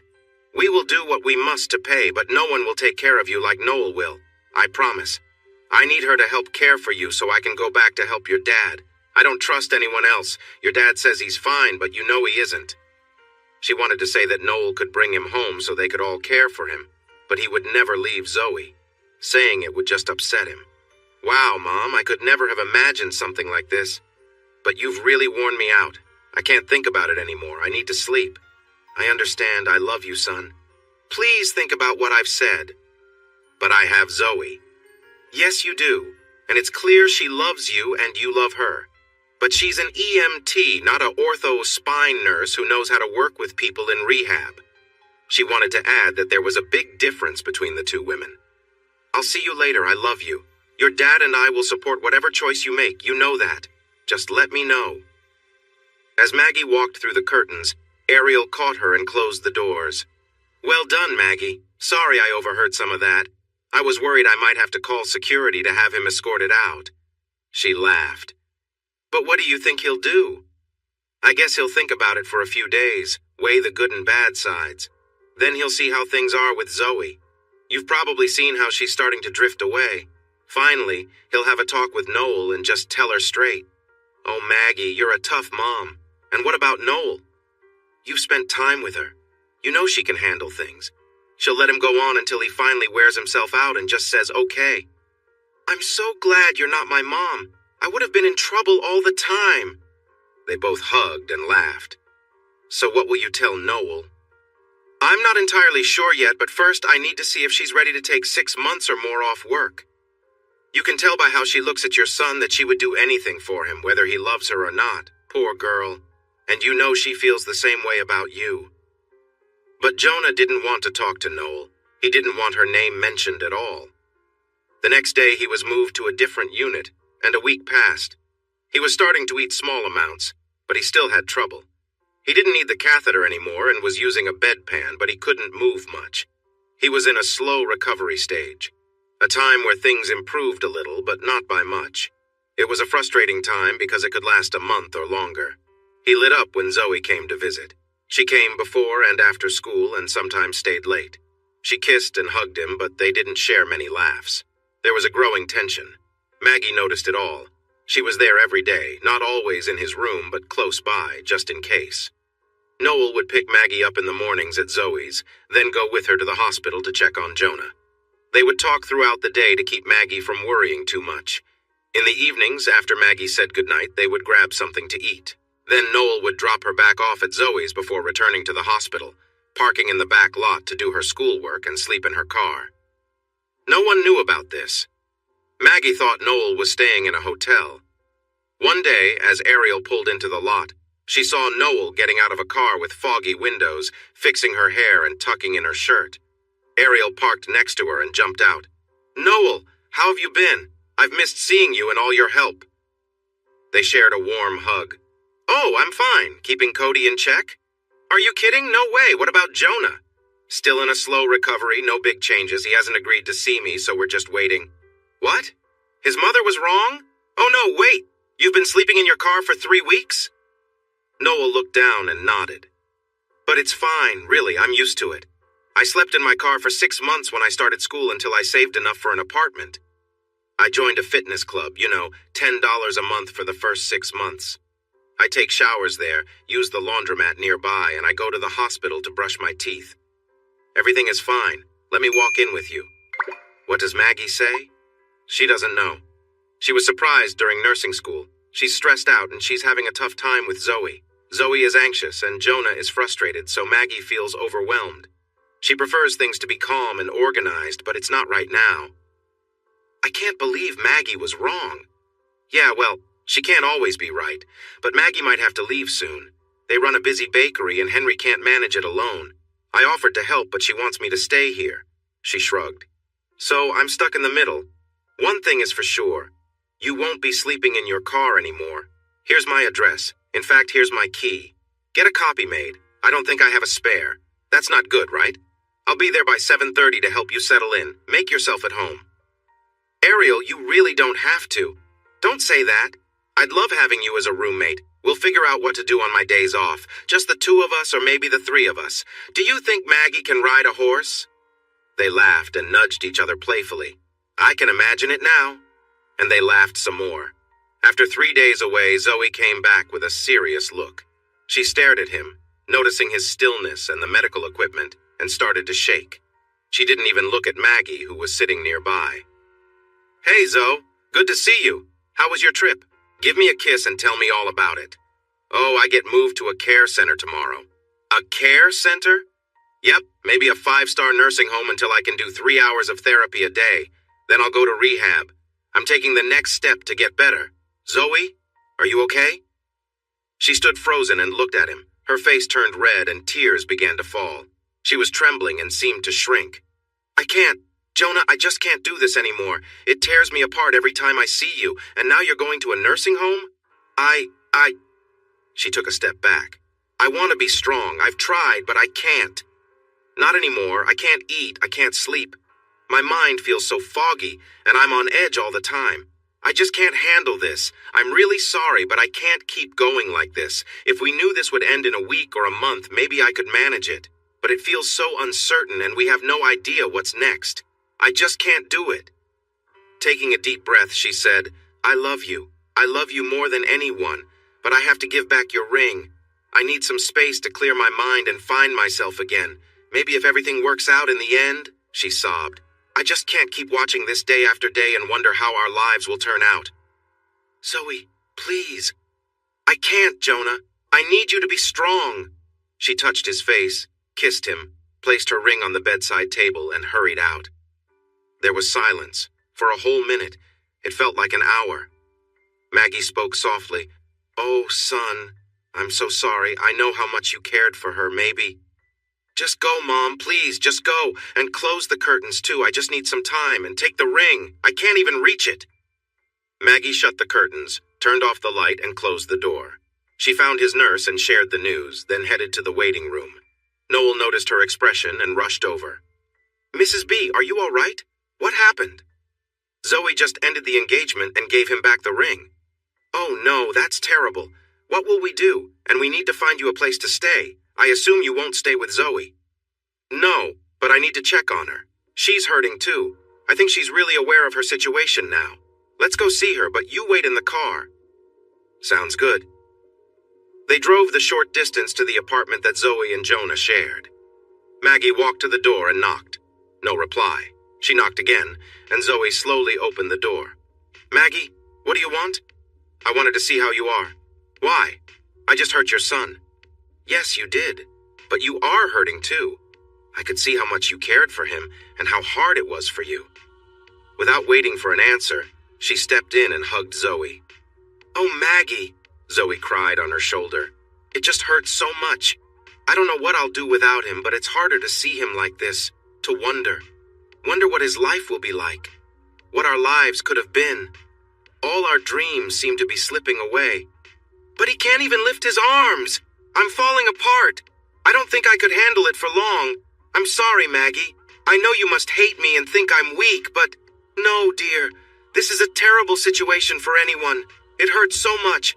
I saw your pain every time you visited him. You've been through a lot, and I haven't seen you smile in weeks.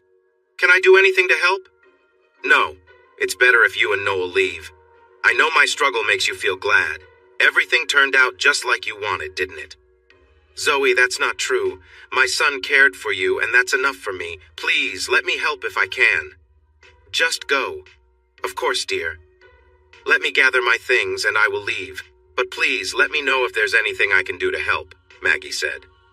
Zoe stayed quiet. Maggie put her bag in the car. She felt sad for her son, but also wanted to celebrate that Zoe had ended things. She realized Zoe wasn't right for him, and now Noel had a chance with someone who truly fit. Noel got out of the car and put the bag in the trunk. Is there enough room in your hotel for both of us? Noel asked. Actually, it's better than that. We're staying at Ariel's place. I need to get a copy of her key and pick up an inflatable mattress. It should be more comfortable than the couch. Noel drove out of the parking spot. Are you sure it's not too much hassle? I already talked to her and it's all good. Maggie looked around and suddenly shouted, Wait! Stop the car! What's wrong, Mrs. B? Noel asked.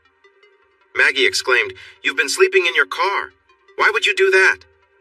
Noel glanced down, then met Maggie's eyes. I had everything I needed. I ate at the hospital or a burger place, showered at the gym. I'm used to it. I didn't know how long my money would last, and I wanted to be close to the hospital just in case. Maggie reached over, took her hand, and gave her a gentle kiss on the forehead. Yes, Noel, those are good reasons. But why stay at Ariel's? She laughed lightly. She wouldn't take no for an answer when she found out. How's Zoe doing? Torn apart, of course. I think she's trying to figure things out. We have to take some blame for what happened. I knew it was my fault. I can't believe you got caught up in my problems. But what about Jonah?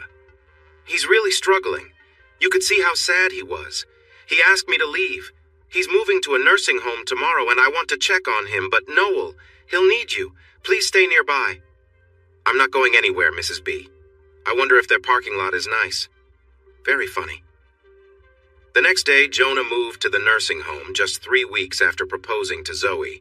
He would have preferred to go to rehab, but he was awake and aware, yet unable to move much. So there wasn't much he could gain from rehab. The transfer went smoothly and the staff began their assessments and created a plan for him. Nurses, therapists, dietitians, and social workers each looked at his needs and made a plan for his time there. But Jonah didn't care about any of that. He only felt a deep sense of loss and emptiness. He wished the world would just go away and leave him alone. He had been very happy. He loved his girlfriend, his school, and the place where he lived, and everything seemed good. But now, the girl he thought he could count on had left when he needed her the most. His family was working with someone who had made his high school life difficult, and he felt completely helpless. From feeling strong and independent, he had become lost and needing help. Why was this happening to him? What did he do to deserve this? Now he found himself in a nursing home with many older people. So much for his fresh start. On the second day, bright sunlight burst into the room as a young nurse named Nancy came in. It was summer, and he guessed it was around 7 in the morning. Good morning. I'm Nancy, your nurse. I'm here to help you. You made quite an impression yesterday. We'll be taking care of you until you're ready for the next step. She adjusted his position in bed, moving him up slightly. Wow, I'm really struggling here. But let's try to sit you up a bit more so I can feed you some scrambled eggs and toast. The kitchen wants us to start with soft food and see how you handle it. My goal is to help you eat without any issues. Sound good? But no throwing up allowed. I really dislike that. So let's get started. He didn't say anything but managed a small smile. You've got some charm. You really should smile more. But don't think you can flirt with me. I'm happily married with 2 adorable daughters, but I bet there's an interesting story behind that smile of yours. All right, open your mouth. Here comes the first bite. She watched him as he chewed and swallowed. Well done. We have our first success. She took a step back, noticing how he reacted. Sorry if I'm too far away. I told you about my experiences in feeling sick. It was a relief that my little girls didn't throw up. They probably knew I would leave them somewhere safe if they did. Stepping back to the bed. So, how were those eggs? Come on, Jonah, if you can eat, you can talk. Please tell me your thoughts. They were very good. Thanks. And he speaks, ladies and gentlemen. 1 small step for man, 1 giant step for mankind. Or something like that. How do you like your coffee? I might not remember, but I could pour it in your feeding tube, she chuckled. But it tastes better when you drink it. Honestly, I rarely use a straw. So did you have enough to eat? Yes, it was great. Thanks. I'll let our cooks know you liked it. They are very skilled, even if they have their quirks. Let's get you cleaned up. There are a couple of ladies waiting to see you soon. They are not pleased with your fancy hospital. No hints, please. You'll recognize them when they arrive. Okay, I'll tell you. You got it out of me. Haley is from physical therapy, and Joss, also called Jocelyn, is from occupational therapy. They'll be here around 9. Your mom said she'd stop by around 8. So, who's that woman with her? She seems impressive and friendly. I chatted with her for a bit. She knows her stuff. Oh, that's an intense look. Definitely not your sister. Looks like there's more to uncover here. Anyway, it's been enjoyable, but I have other tasks to do. Your joints are stiff and need some movement, but it's not as bad as I feared. Has someone been helping you? He looked at his mother. Anyway, you've got wrist drop and foot drop, which means you can't hold your hands and feet properly, so Joss will make some splints for you. You've got a lot of work ahead. It will take time to fix what's happened and to help you move again. Here's the issue. We aren't a rehabilitation center. I can only work with you for an hour a day, and Joss will probably be here for even less time, right? We just aren't equipped for someone like you, who is young and temporarily struggles with movement. If you show me, I can try some of the exercises. That would be wonderful, Mrs. Baxter. If we can focus on him, he'll progress quickly as his nerves heal and he starts to move again. We can't let him lose any more ground. I have about half an hour. I'll go over some exercises. Joss will return later to fit the splints and prepare a bag with a long tube that you can drink from whenever you want. She winked and whispered, "And we'll fill it with something special on Friday night. Just kidding. Sorry about that. And they say drinking from a straw makes it hit you faster. We'd need a proper study on that. Any volunteers?" She and Joss laughed and raised their hands. "Let's get started. Maggie, come over here. Don't worry, you won't break anything." "That's enough. I'm tired of your complaints. It's not my fault you can't do things for yourself. You're here because of your choices, and it's not my fault that things turned out this way. It's better to face it now than wait." "Mom, No, listen to me. I need to get back to the store. Your dad is working too hard. It's been almost 3 weeks. Don't say anything. There's a really good nurse who can help you properly. Let her help. If you want to get better, let her do her job. You don't have to talk to her if you don't want to. Jonah, she left her job the day I called. She was living in her car while you were in the hospital. Mom, you don't understand. She went through a lot too. She's not what you think. Just talk to her, okay? All right. Good." She pointed at him. "But I need you to hear this. I care about her a lot. She's like a daughter to me. She's been through things you can't imagine, things that would have broken you. The only one who can hurt her now is you. Don't do it. If you do, I won't forgive you. I won't forgive myself for pushing her into this. Got it?" "Wow, Mom. What has she done to you?" "Just don't worry. She's out hiking today. I told her to take some time for herself. I'll talk to her tonight. She'll probably come by tomorrow, then I'll head home." "Jonah, this is Noel. Noel, this is Jonah. I'm going to leave you two to get acquainted. Mrs. B, it'll be fine, Noel. He promised to behave. You've been here before." It felt even more uncomfortable for her to be alone with him. After everything, she was excited, but also anxious, filled with fears and doubts. "Mom says you're a nurse?" "Yes." "And you know how to help with this sort of recovery?" "Yes, somewhat. I work with patients who need rehab after injuries and those who have trouble moving." "Have you worked with Guillain-Barré patients?" "Only one for a few days, and then you when you were in the ICU. So you." He looked down at himself. She chuckled softly. "Yes, Jonah, I've seen you." She laughed again. "Boys, honestly, yours was pretty typical. Feeling better? Really? No, a normal body is just that, a normal body." He laughed this time. "And just so you know, I had to help you when you needed it. So I've seen that part too." His face turned red. "Oh, look, he's blushing. Jonah, sick people sometimes have accidents. Not much you can do about it. I'm a nurse, it's my job. And yes, you matter too." They both laughed. "So what do you think, Jonah? Why? Why are you helping me?" "Because I care about your family and I owe them a lot. Plus your mom asked me." "Is that all?" "That's all I'm saying. Take it or leave it." "I'll take it, I guess. Where do we start?" "First, have you eaten? Your breakfast tray is over there." He shook his head. "Let's start with that." "Good job, Jonah. You finished it all." Chris walked in just as she announced this. He ate everything? Noel nodded. Do you clean up unpleasant messes? Yes? Good, come with me down the hall. Just kidding. I really don't like it. It makes me feel sick. So, you'll be helping this big guy move a bit? Yep, exactly. Laughing. When will Haley see him? About 10 o'clock, I think. Can I work with him a bit before that? Sure, I'll close the door so the others don't hear him. Really? The two women exchanged amused glances. Oh, this guy is just too easy. Good luck with him, Noel. Let me know if you need help. Enough joking, Jonah? Yeah, at my expense. In a serious tone. Luke, let's start your training. Focus.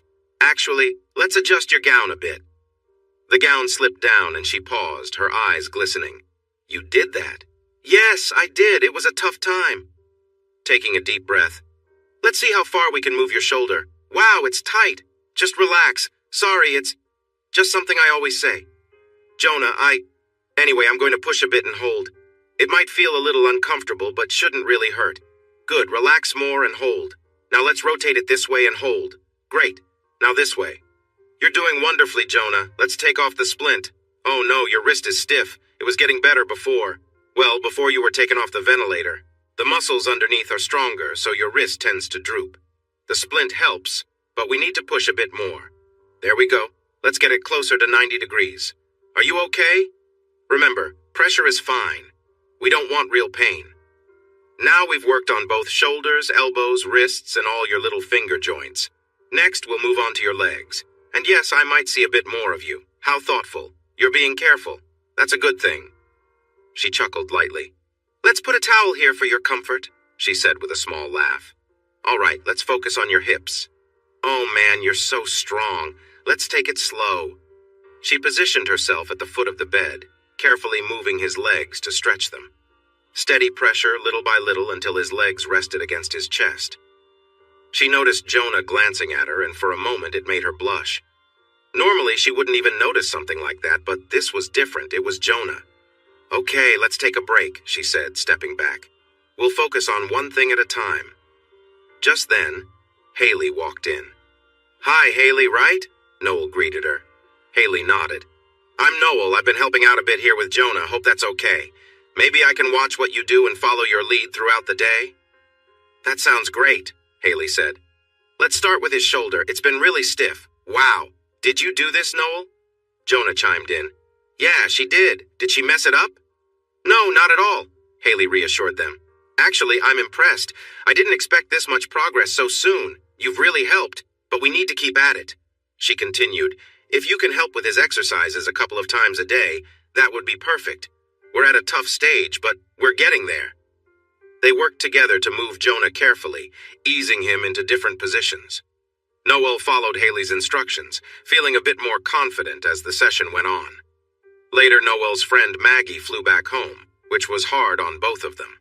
Ariel, another friend, had a new boyfriend, so Noel went back to living in her car and using the gym for showers. Days passed, and Jonah seemed to get more frustrated with each one.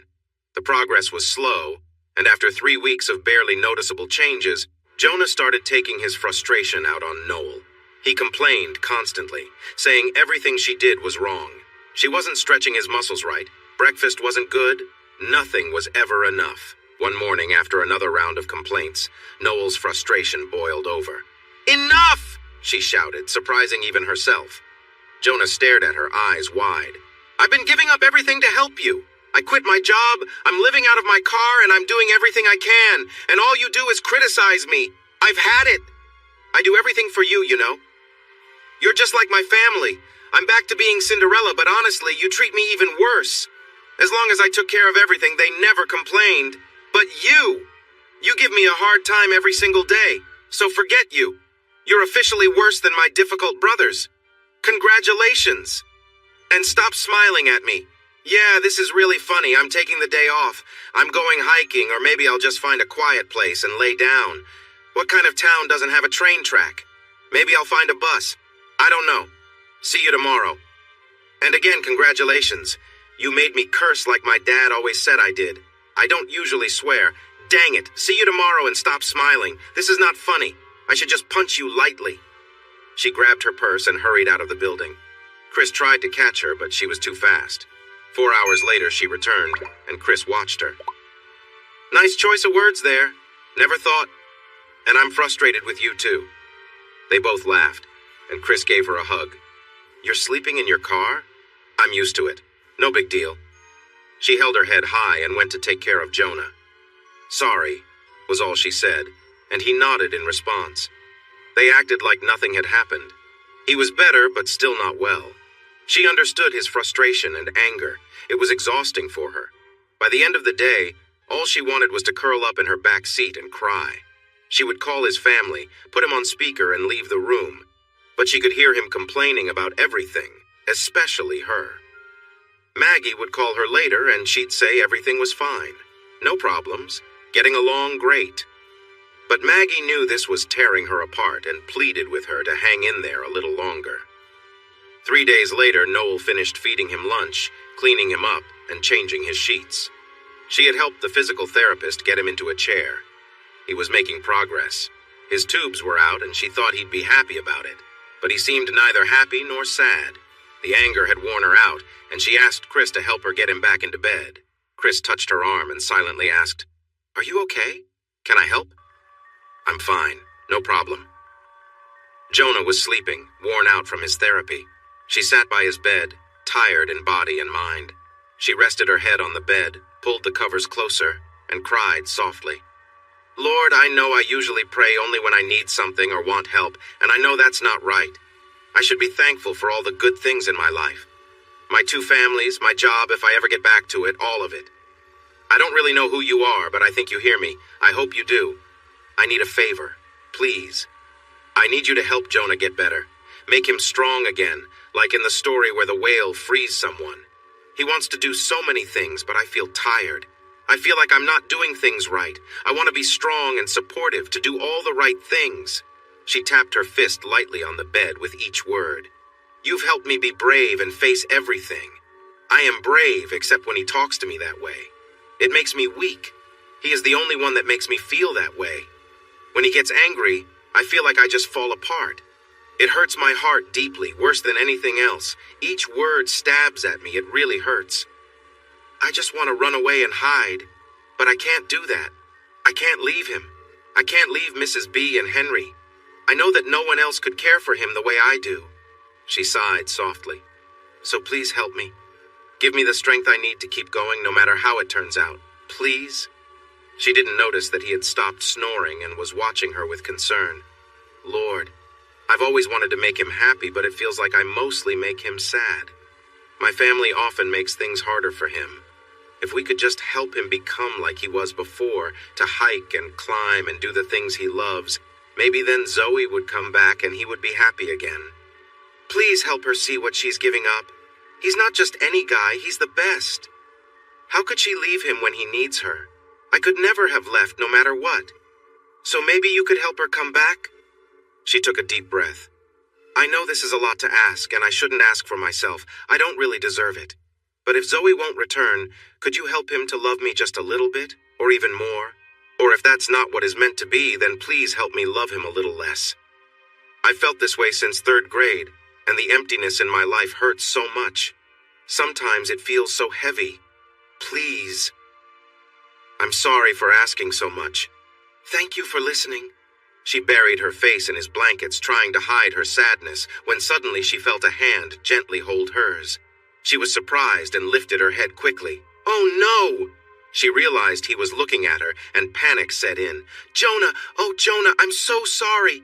I didn't expect you to. You weren't meant to hear any of that. Wait, you moved your hand. You actually moved your hand." She quickly hugged him. "Oh Jonah, I'm so excited and happy for you. You did move it, right? It didn't just fall onto me or anything. I need to call your mom. Then you can tell her yourself. This is a good sign. Recovery usually starts on the less active side first." She hugged him again. "Jonah, sorry, Jonah, I guess I shouldn't be so close to you." "So you prayed for Zoe to come back if it would make me happy?" She nodded, worried about where this might lead. "But you—" She nodded again, looking down. "Yes, since around 3rd grade." She looked back up into his eyes. "I'm sorry." Maybe your prayers were answered after all. She gazed at him, confused. What did he mean? Which prayer was he talking about? Her thoughts spun. She just had to wait and see, but inside she was thinking, thank you. Whether it was her prayers or just the fact that he could move his arm a little, everything changed. His eyes followed her every move. Sometimes she felt nervous, like she had something stuck in her teeth or a mark on her scrubs. There were no more harsh words or frustration. He smiled, he laughed. Hearing him laugh made her so happy. She wanted to dance around the room and never leave. She stayed late and they talked about anything and everything. One day, as she headed to Jonah's room, someone pulled her into an empty room. You! What did you do to him?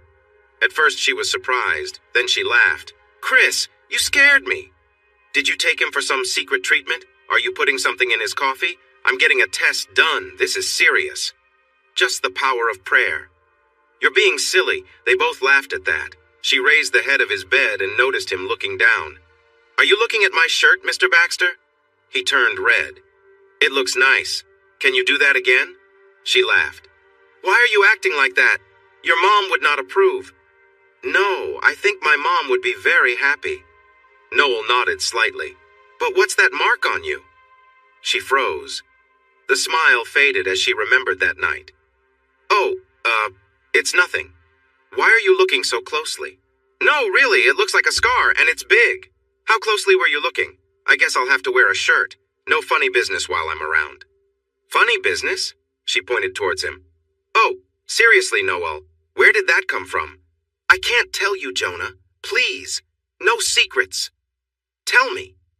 Taking a deep breath, she said, in 9th grade, when I accidentally hurt you, she pointed to his chest, I felt terrible. I never wanted to hurt you. I took the branding iron and pressed it against myself until it cooled off. Then I threw it in the lake. You burned yourself? Yes, and ruined my favorite shirt. Luckily, I wasn't wearing anything else underneath because I thought I looked good in that shirt. That's it. Show me. No, you just want to see more than that. Well, yes, but I want to see what you did to yourself. Without saying anything, she lifted her shirt slightly to show a mark. She heard him gasp. Wow, Noel, that must have been painful. It looks serious. Looking down, she replied, It hurt, but the pain I felt when I saw you beaten up was even worse. That made me feel terrible. I did hit my brother back, though. He stared at her. Noel, I'm sorry. I didn't know, and I didn't believe my mom when she told me. That makes sense, especially since we weren't going out or anything. So you didn't have any dates at all? Nope. A few friendly get-togethers, but that's all. But why? You're smart and funny and pretty. In a playful voice, she said, Oh, you say the sweetest things. I don't know. Nothing ever felt right or something. She thought about adding it was always him, but held back. So you never... Enough questions. I don't want to talk about it in case you tease me or make me feel bad. He reached out and pulled her closer. Come here, Noel, please. She climbed onto the bed and snuggled. She laid his arm over her.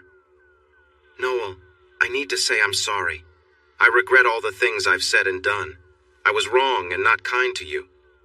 But you didn't know. You couldn't have known.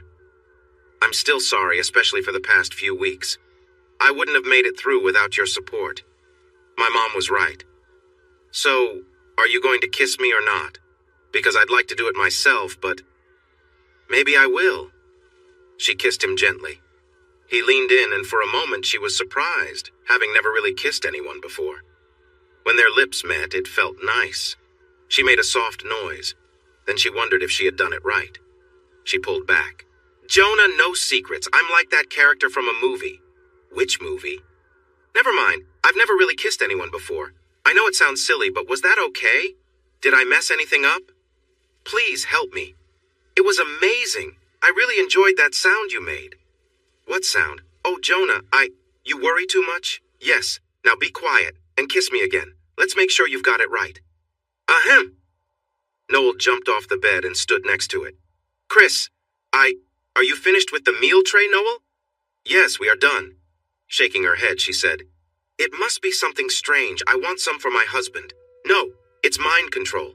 When you come over on Saturday, I want you to use it on my daughters. Make them clean their rooms. See you then. Wait, what should I bring? What are you planning to do? Bake a cake on your car?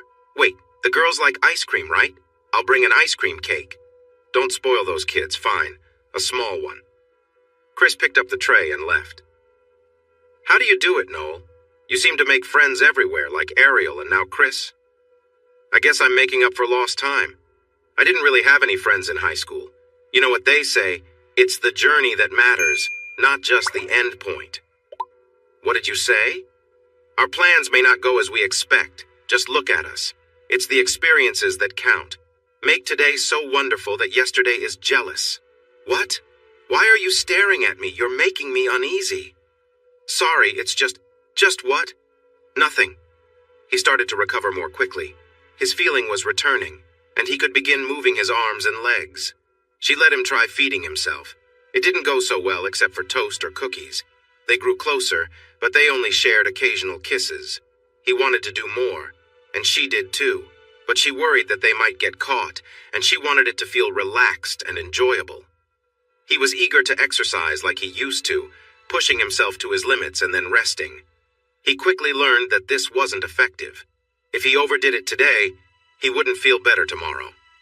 Progress felt slow, and frustration turned inward instead of towards Noel. On one of those recovery days, while she was helping him with his movements and looking out the window at the rain, she said, "Noel, what are you looking at?" "Robins and crows." "What?" "Robins and crows. It's raining. The worms are coming out of the ground looking for food. The robins and crows are taking advantage. They're so different. The robins are nice but look a bit messy, like they've been up all night. Watch them. They hop and look, hop again and investigate. They really search for worms.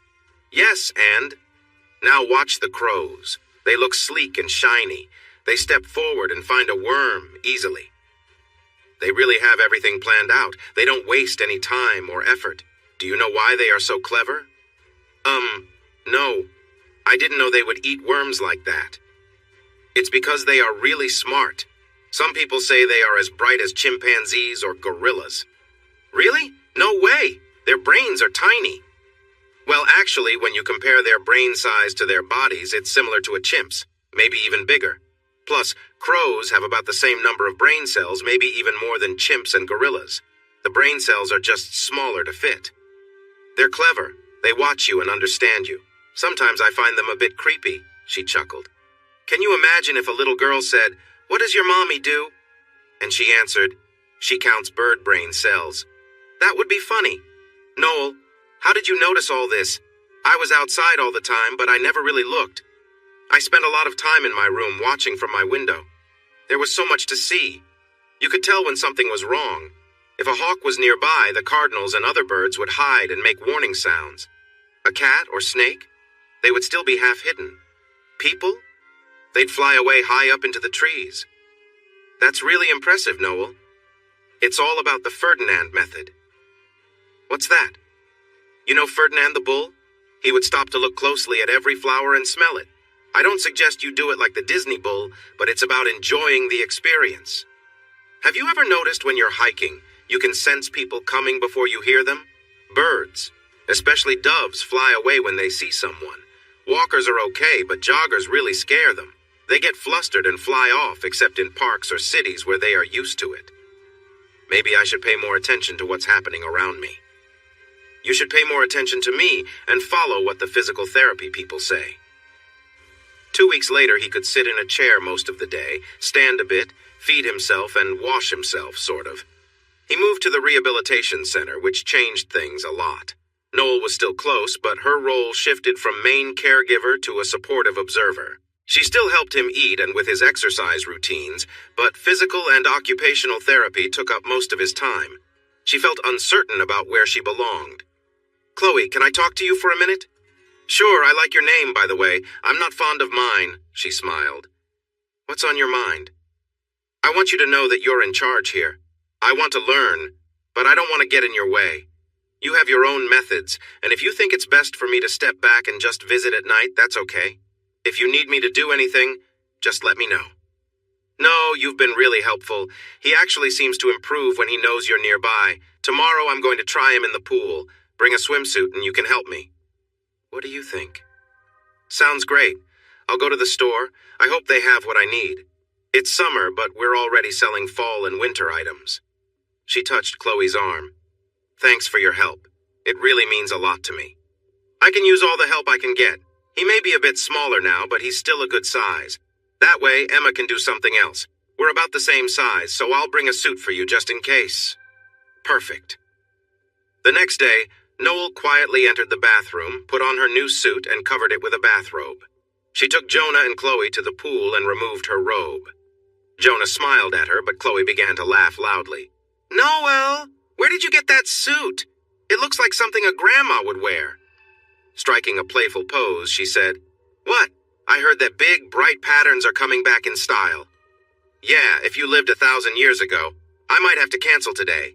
We have a rule against making a mess in the pool, and every time I see that suit, hold on, I want to take a picture. No pictures. This is all I could find. I looked everywhere. It was from a thrift shop. Jonah, don't you have anything to say? You're just sitting there grinning. Nope. Just keep it that way unless you want me to give you a surprise. I had a different outfit planned, but I worried it might not suit you. Both girls giggled, and Jonah turned red. But that suit is something else. Okay, let's get this life vest on him and lower him into the water. Good. Noel, you should get in the water too, and I can't stop laughing. Noel, get in the pool now and help him down. Noel jumped in, feeling a quick chill, but it was easy to adjust. Here he comes, Jonah, pretend you're swimming. Move your arms and legs against the water. We'll be back soon, just kidding. Now keep moving, but don't overdo it. Remember, if you push too hard today, you might struggle tomorrow. We'll see how it goes today, and then maybe tomorrow we can try walking in the water or some gentle swimming. Sounds fun, right? A nice change from the exercise room. As the rehab month neared its end, he was doing much better. He could stand and take a few careful steps using the bars, building his strength, and managing light weights for his arms. He was improving, but still had a long way to go. She encouraged him, but she noticed that he was becoming restless and frustrated. She remained his cheerleader and constant companion, trying to keep him engaged with talks about nature, trees, plants, and crafts. He usually felt tired and fell asleep by 9. That gave her time to do schoolwork until midnight before heading to the car. She got up at 5, took a shower at the gym, had breakfast, and then did some schoolwork. But that was okay. She had what she needed, and she felt happy. The only thing she disliked was when she had to spend an evening washing her hair at the gym and putting it into rollers. She had tried it without rollers, but thought it made her look like someone from the 1960s. She was happy, but wished she could help him feel less frustrated. One morning, she woke up with a thought. Thank you, Lord. Jonah, I spoke with Chloe while you enjoyed your breakfast, and we're going to change things a bit. I will wear my swimsuit, but I won't wear that tiny one. It might make you feel uncomfortable, and then you wouldn't be able to move well in the water. So I'll change, and then you can practice your forms or whatever you do. You know, the kung fu stuff. What do you think? He looked excited. That sounds great. I love doing that. I've never seen any of it, but I believe it will help you build strength, balance, and coordination. I will support you so you don't drift back. If it works well, we can try it on land at the workroom. Ready? Yes. She stood behind him as he started his forms. She quickly noticed he was moving around too much for her to do anything but watch. He struggled a bit in the water. He wasn't used to the resistance, but she saw him calm down and adapt, using the water to help instead of fighting it. He pushed against it for resistance, then moved his hand so it slid smoothly back through the water into the next position. He flowed from one movement to another, still trying to find his rhythm. He was focused, and after about 15 minutes, he was breathing hard. Chloe looked concerned. Jonah, that looks great. That may be enough for today until we see how you feel tomorrow. I know it doesn't seem like much, but you used your muscles in a new way. You're breathing heavily and slowing down, so Yes, you in the flowered swimsuit. Take off the harness and let him move a bit. Great job, Jonah. Do you want to try it on land tomorrow? Yes, that felt amazing. The next morning, Noel helped him get cleaned up and eat, then worked with him on exercises to improve his movement. He went to the therapy room in a wheelchair and was secured in a safety harness, similar to what you would find at a rock-climbing wall. If he started to fall, Chloe could catch him, but otherwise he was on his own. All right, Jonah. Ready when you are. Remember to start slow and take your time until you feel warmed up, she said. He began moving through his positions, but would sometimes lose his balance and stumble. The harness supported him, allowing him to keep going. He practiced for half an hour. Both women were impressed by his control, even at this early stage. He improved every day, but it was a gradual process. He was almost 4 months into his recovery from that day on the mountain. He was getting stronger, his balance was improving, and he felt more in his hands and feet. His stamina was slowly getting better. And then Noel? Can we talk about something? Of course, Claire. What's on your mind? It's about his insurance for rehab. He has about a week left of coverage and then he will have to pay out of pocket.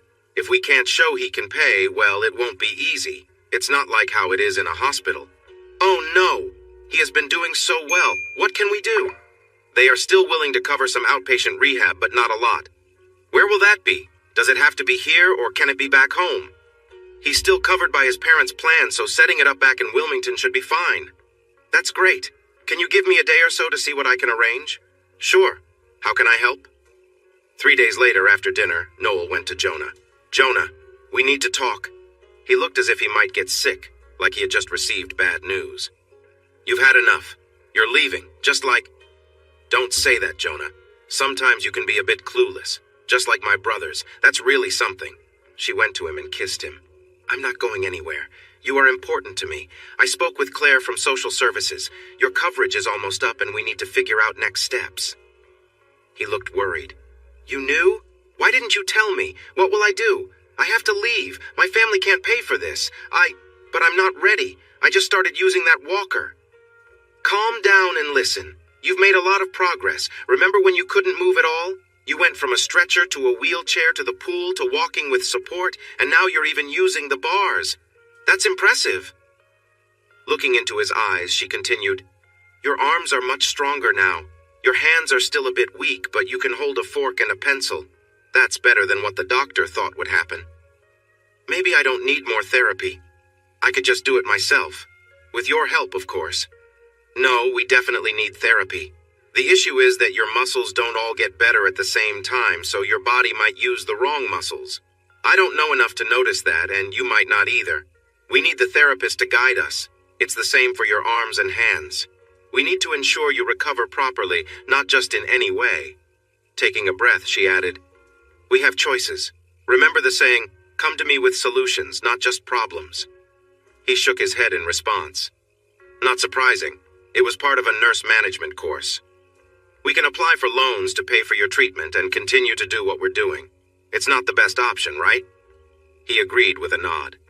We could find an apartment and switch to outpatient care. That sounds simple. I could just move into your place. That would be fine, wouldn't it?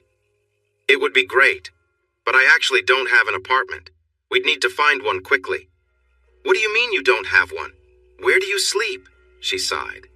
I sleep in my car. I clean up at the gym and eat at fast food places or gas stations. Oh no, Noel, why? How long has this been going on? That's awful. Why didn't I know?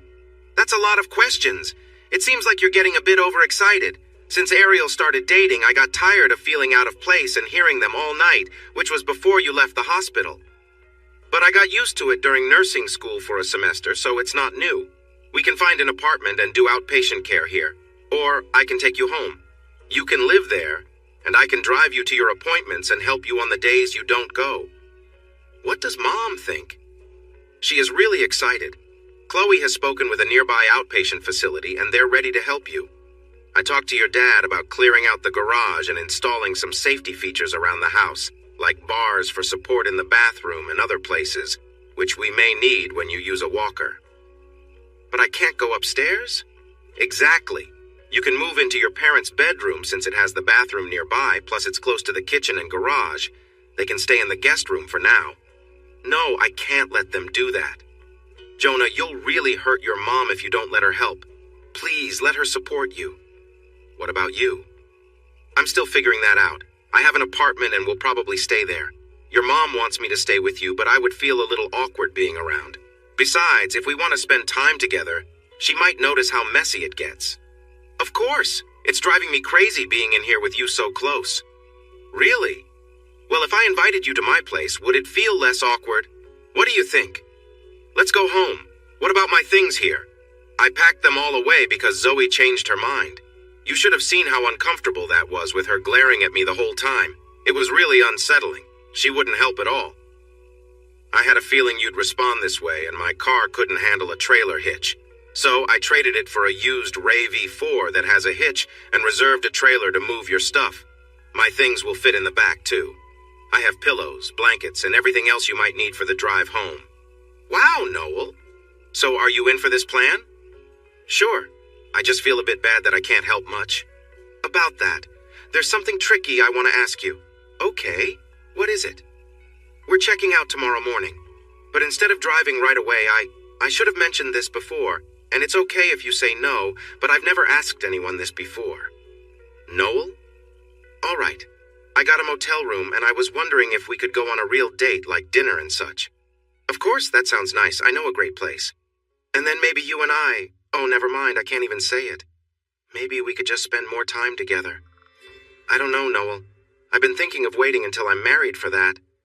She looked at him, then said, Are you joking? Here I am being honest, and you're making fun of me. Noel, I'm just playing, when I see you looking so nice. You're so silly. I might trip you just to keep you in check. Forget it, we'll just leave tomorrow. Noel, come here. He pulled her close, and she didn't resist much. I think you're amazing, and you make me really happy. I care about you a lot. Really? Would you? I've waited so long. These last few months have been tough being so close after all this time. Every time I see you, I can't help but be excited. Now, come on.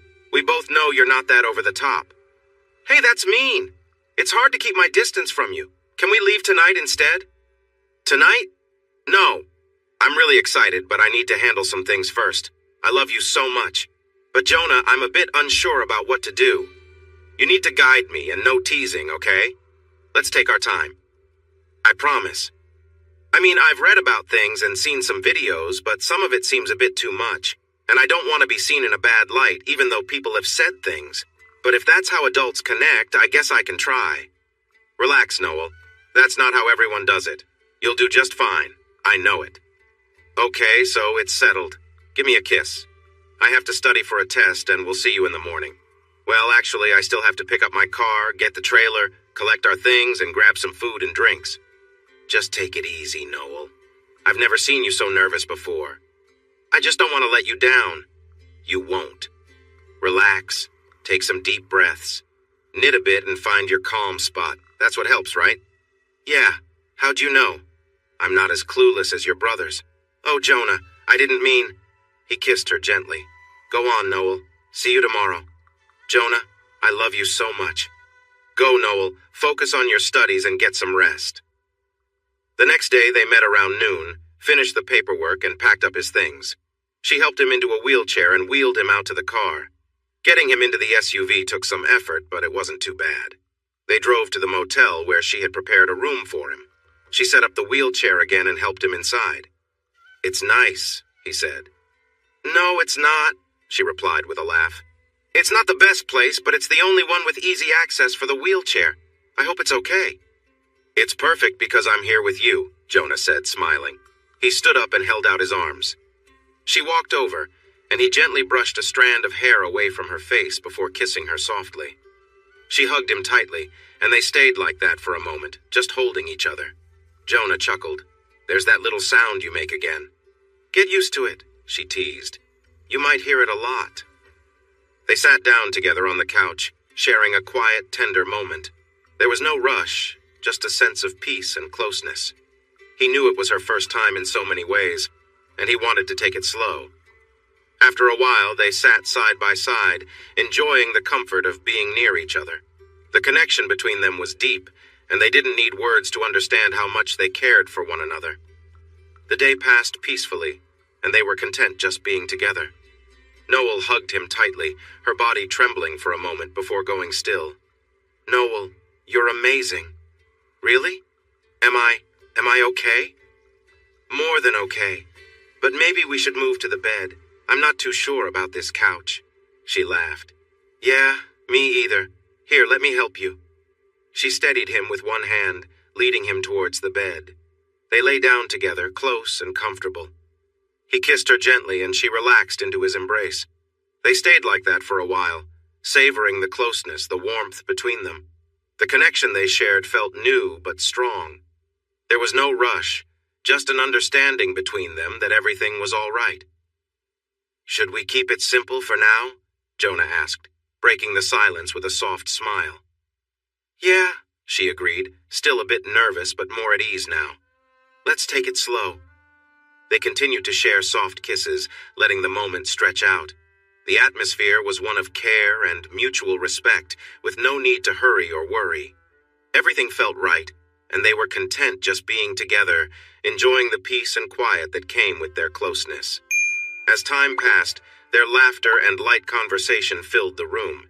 It wasn't about anything grand or complicated, just two people appreciating each other's company. They didn't need anything more than that for the time being. Most women complain if their partner finishes too quickly. "So, are you saying I'm not normal and am like what my dad called me?" He laughed again. "No, it's fine that you enjoy it. It makes me feel great. But maybe in this case, it's okay to have fun without worrying too much. That's better than having to work hard just to feel good." "You've convinced me. So, it's okay for me to feel good before you do?" He nodded. "All right, go ahead, my superhero." He began again, moving faster. Soon he paused and slowed down. "Jonah, you just finished, didn't you?" "Yep." "Could you keep going a little longer? I'm really close." He picked up speed but then slowed again. She took control and matched every move, saying, "Oh, Jonah, this is nice. I really like this." She squeezed and relaxed. With a long, satisfied sigh, she asked, "So what now?" "That's up to you." He was breathing heavily. "We can keep going, try new things, or just rest for a bit." Seeing that he was tired, she was eager to discover what it would feel like when he had more energy. "Let's do that. I just want to relax with you. Can we roll over so I can lie on you? You seem a bit shaky." "Sure." She felt close to him, heart to heart. She fell asleep wishing it would last. The next morning, she woke up late to find him dressed and watching her. "I didn't even notice you got out of bed. I guess you really wore me out, just like they say. Maybe we should stay here a bit longer, or even a month." "Nope. Get up, beautiful. Take a shower, and then we can grab a quick breakfast and hit the road." "You took your shower already?" "Yeah, it took a while, but I was careful. I'm getting better at this, right?" She jumped out of bed and hugged him. "Jonah, that's great. And last night was even more amazing. You were wonderful. I can't wait to see what it's like when you get even better." "Oh, it was nothing really, just a regular day." He reached toward her. She moved away gently. "No, let's talk instead. We need to have a serious discussion." "Uh-oh." "I'll ignore that little comment. So it's over 1,800 miles to your house. The map says 26 hours. We could take it slow, maybe 6 hours a day, stay at motels, and enjoy some time together each night. That sounds nice. Or we could drive straight through, but I may need a nap or two." She thought for a moment. "Either way, I'd like you to wear your special device for safety." By the time we finished getting the wheelchair out and helping you sit in it, we found ourselves wheeling up the hill to the restroom. Why are all the restrooms at rest areas built on hills? It takes a lot of time to do all that. I have a special urinal, but using it would be a bit tricky. I could help, but I might get a little distracted, so I'm not sure how well that would work. What do you think? Let's drive straight through, but we should stop when you need a break. I'll use the special device so we don't have to stop often. I remember seeing a video of someone putting on a condom in a funny way. It looked clever, but with your setup, it might not work quite the same. Let's just make it simple and run it through your zipper, all right? A few moments later, all set. It's actually easier when it gets firm. That was unexpected. Just make sure to adjust it as needed. Now, let's keep going. Handing him a small bag. Here's a ball for you to squeeze to help with your hand strength. And I brought some rubber bands to help you spread your fingers. Basically, you need to strengthen those little muscles in your hands. Oh, and we're listening to my music, not that loud metal stuff you like. Instead of 30 hours, the trip took over 4 days.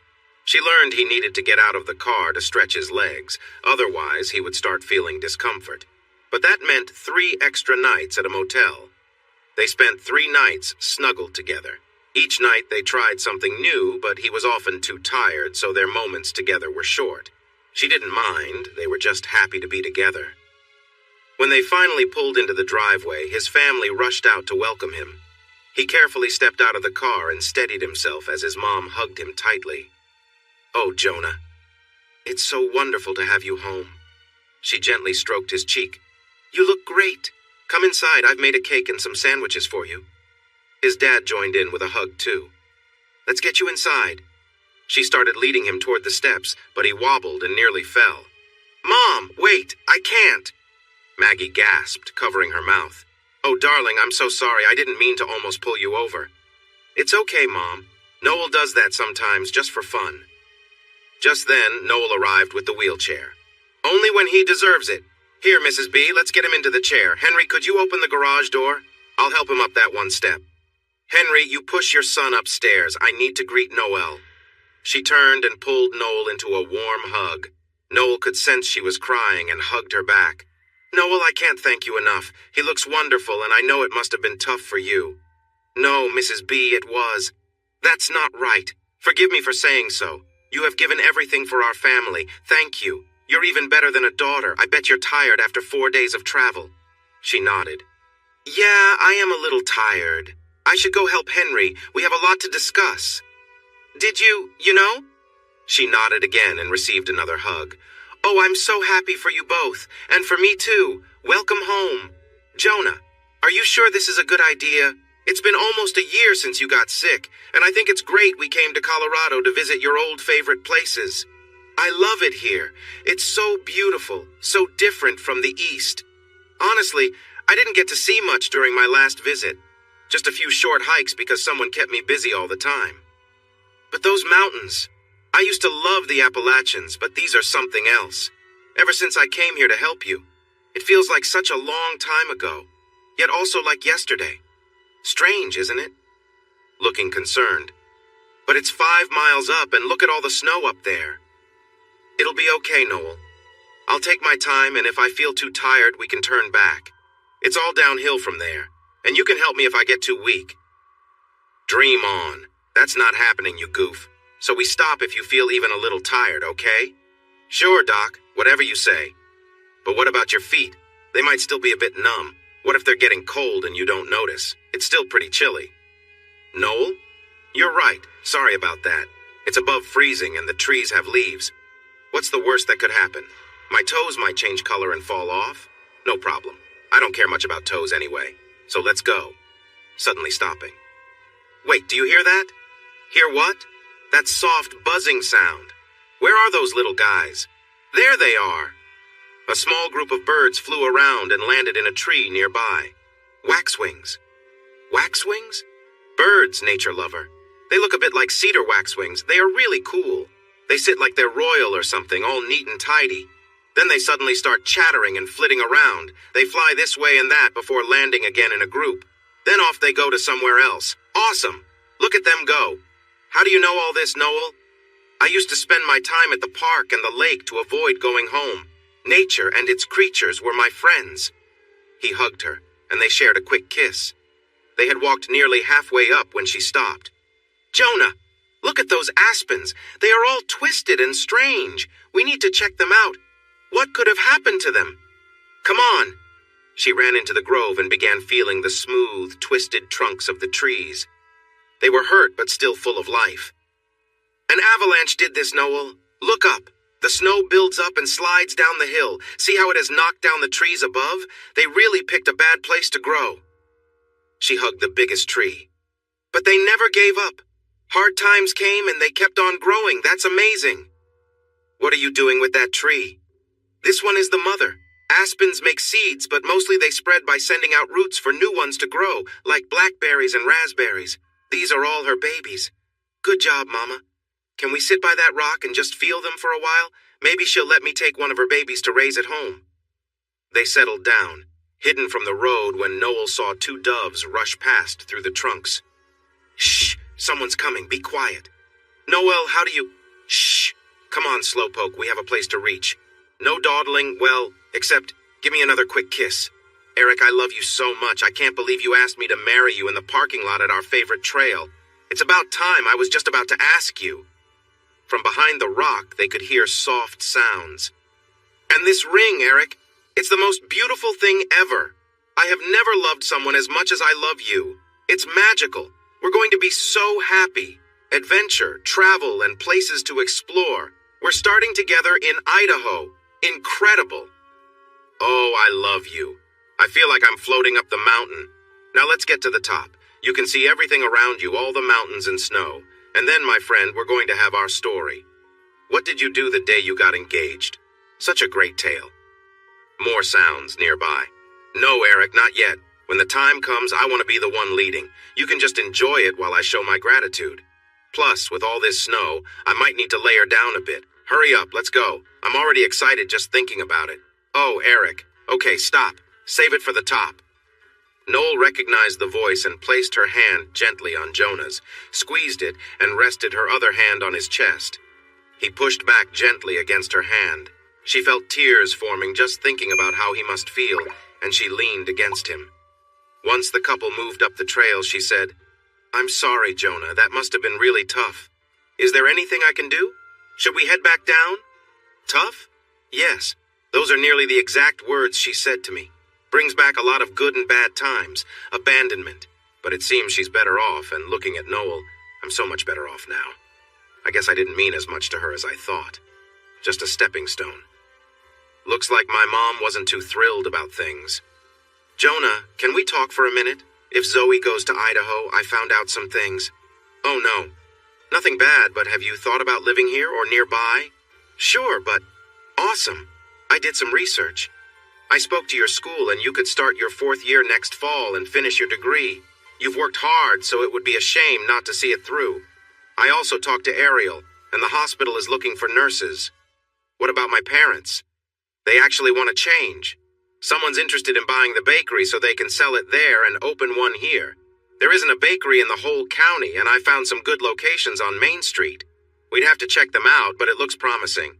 My mom and her team can visit whenever, So once again, you've decided my future. No, Jonah, I don't care where I live as long as I'm with you. These are just ideas. Looking into her eyes, he said, "They're great ideas, but I feel like I never really had a choice." What do you mean? Not since 9th grade when you made me yours? She smiled, tears still lingering, and snuggled closer. Nope. I never thought there would be so many twists and turns or that it would take this long. She laughed. I love you, Jonah, forever, no matter what comes our way. We may bend like these trees, but we will keep growing stronger. Our roots are linked together until the end, and maybe even beyond. And I love you, Noel. He hugged her and kissed her. I think we should celebrate right here by Mama Aspen. What do you think? She'll have to close her eyes. Look at where those lower branches came off. They look like eyes. Look away, Mama Aspen. She laughed. He loved her laughter. You don't have to ask me twice, big guy. I was hoping you'd say that. Yeah, there's something special about being close to Mama Aspen's roots, so I think you should be on the ground and closest to them. Nestle into her old leaves and sticks. You, silly. Kiss me. We can share the moment, and just so you know, I'm way happier than Zoe, and I'll be happy forever as long as I have you, Jonah. I think you made the right choice. Me too. A gentle breeze made all the leaves rustle, turning their light green to silvery white and creating a soft sound. She smiled and pulled him closer. Thank you, Mama Aspen, and thank you, life, she whispered. Thanks for watching this video. Don't forget to subscribe to Infidelity Plus to stay updated with more captivating tales of infidelity and payback. Turn on notifications so you're the first to see our latest content.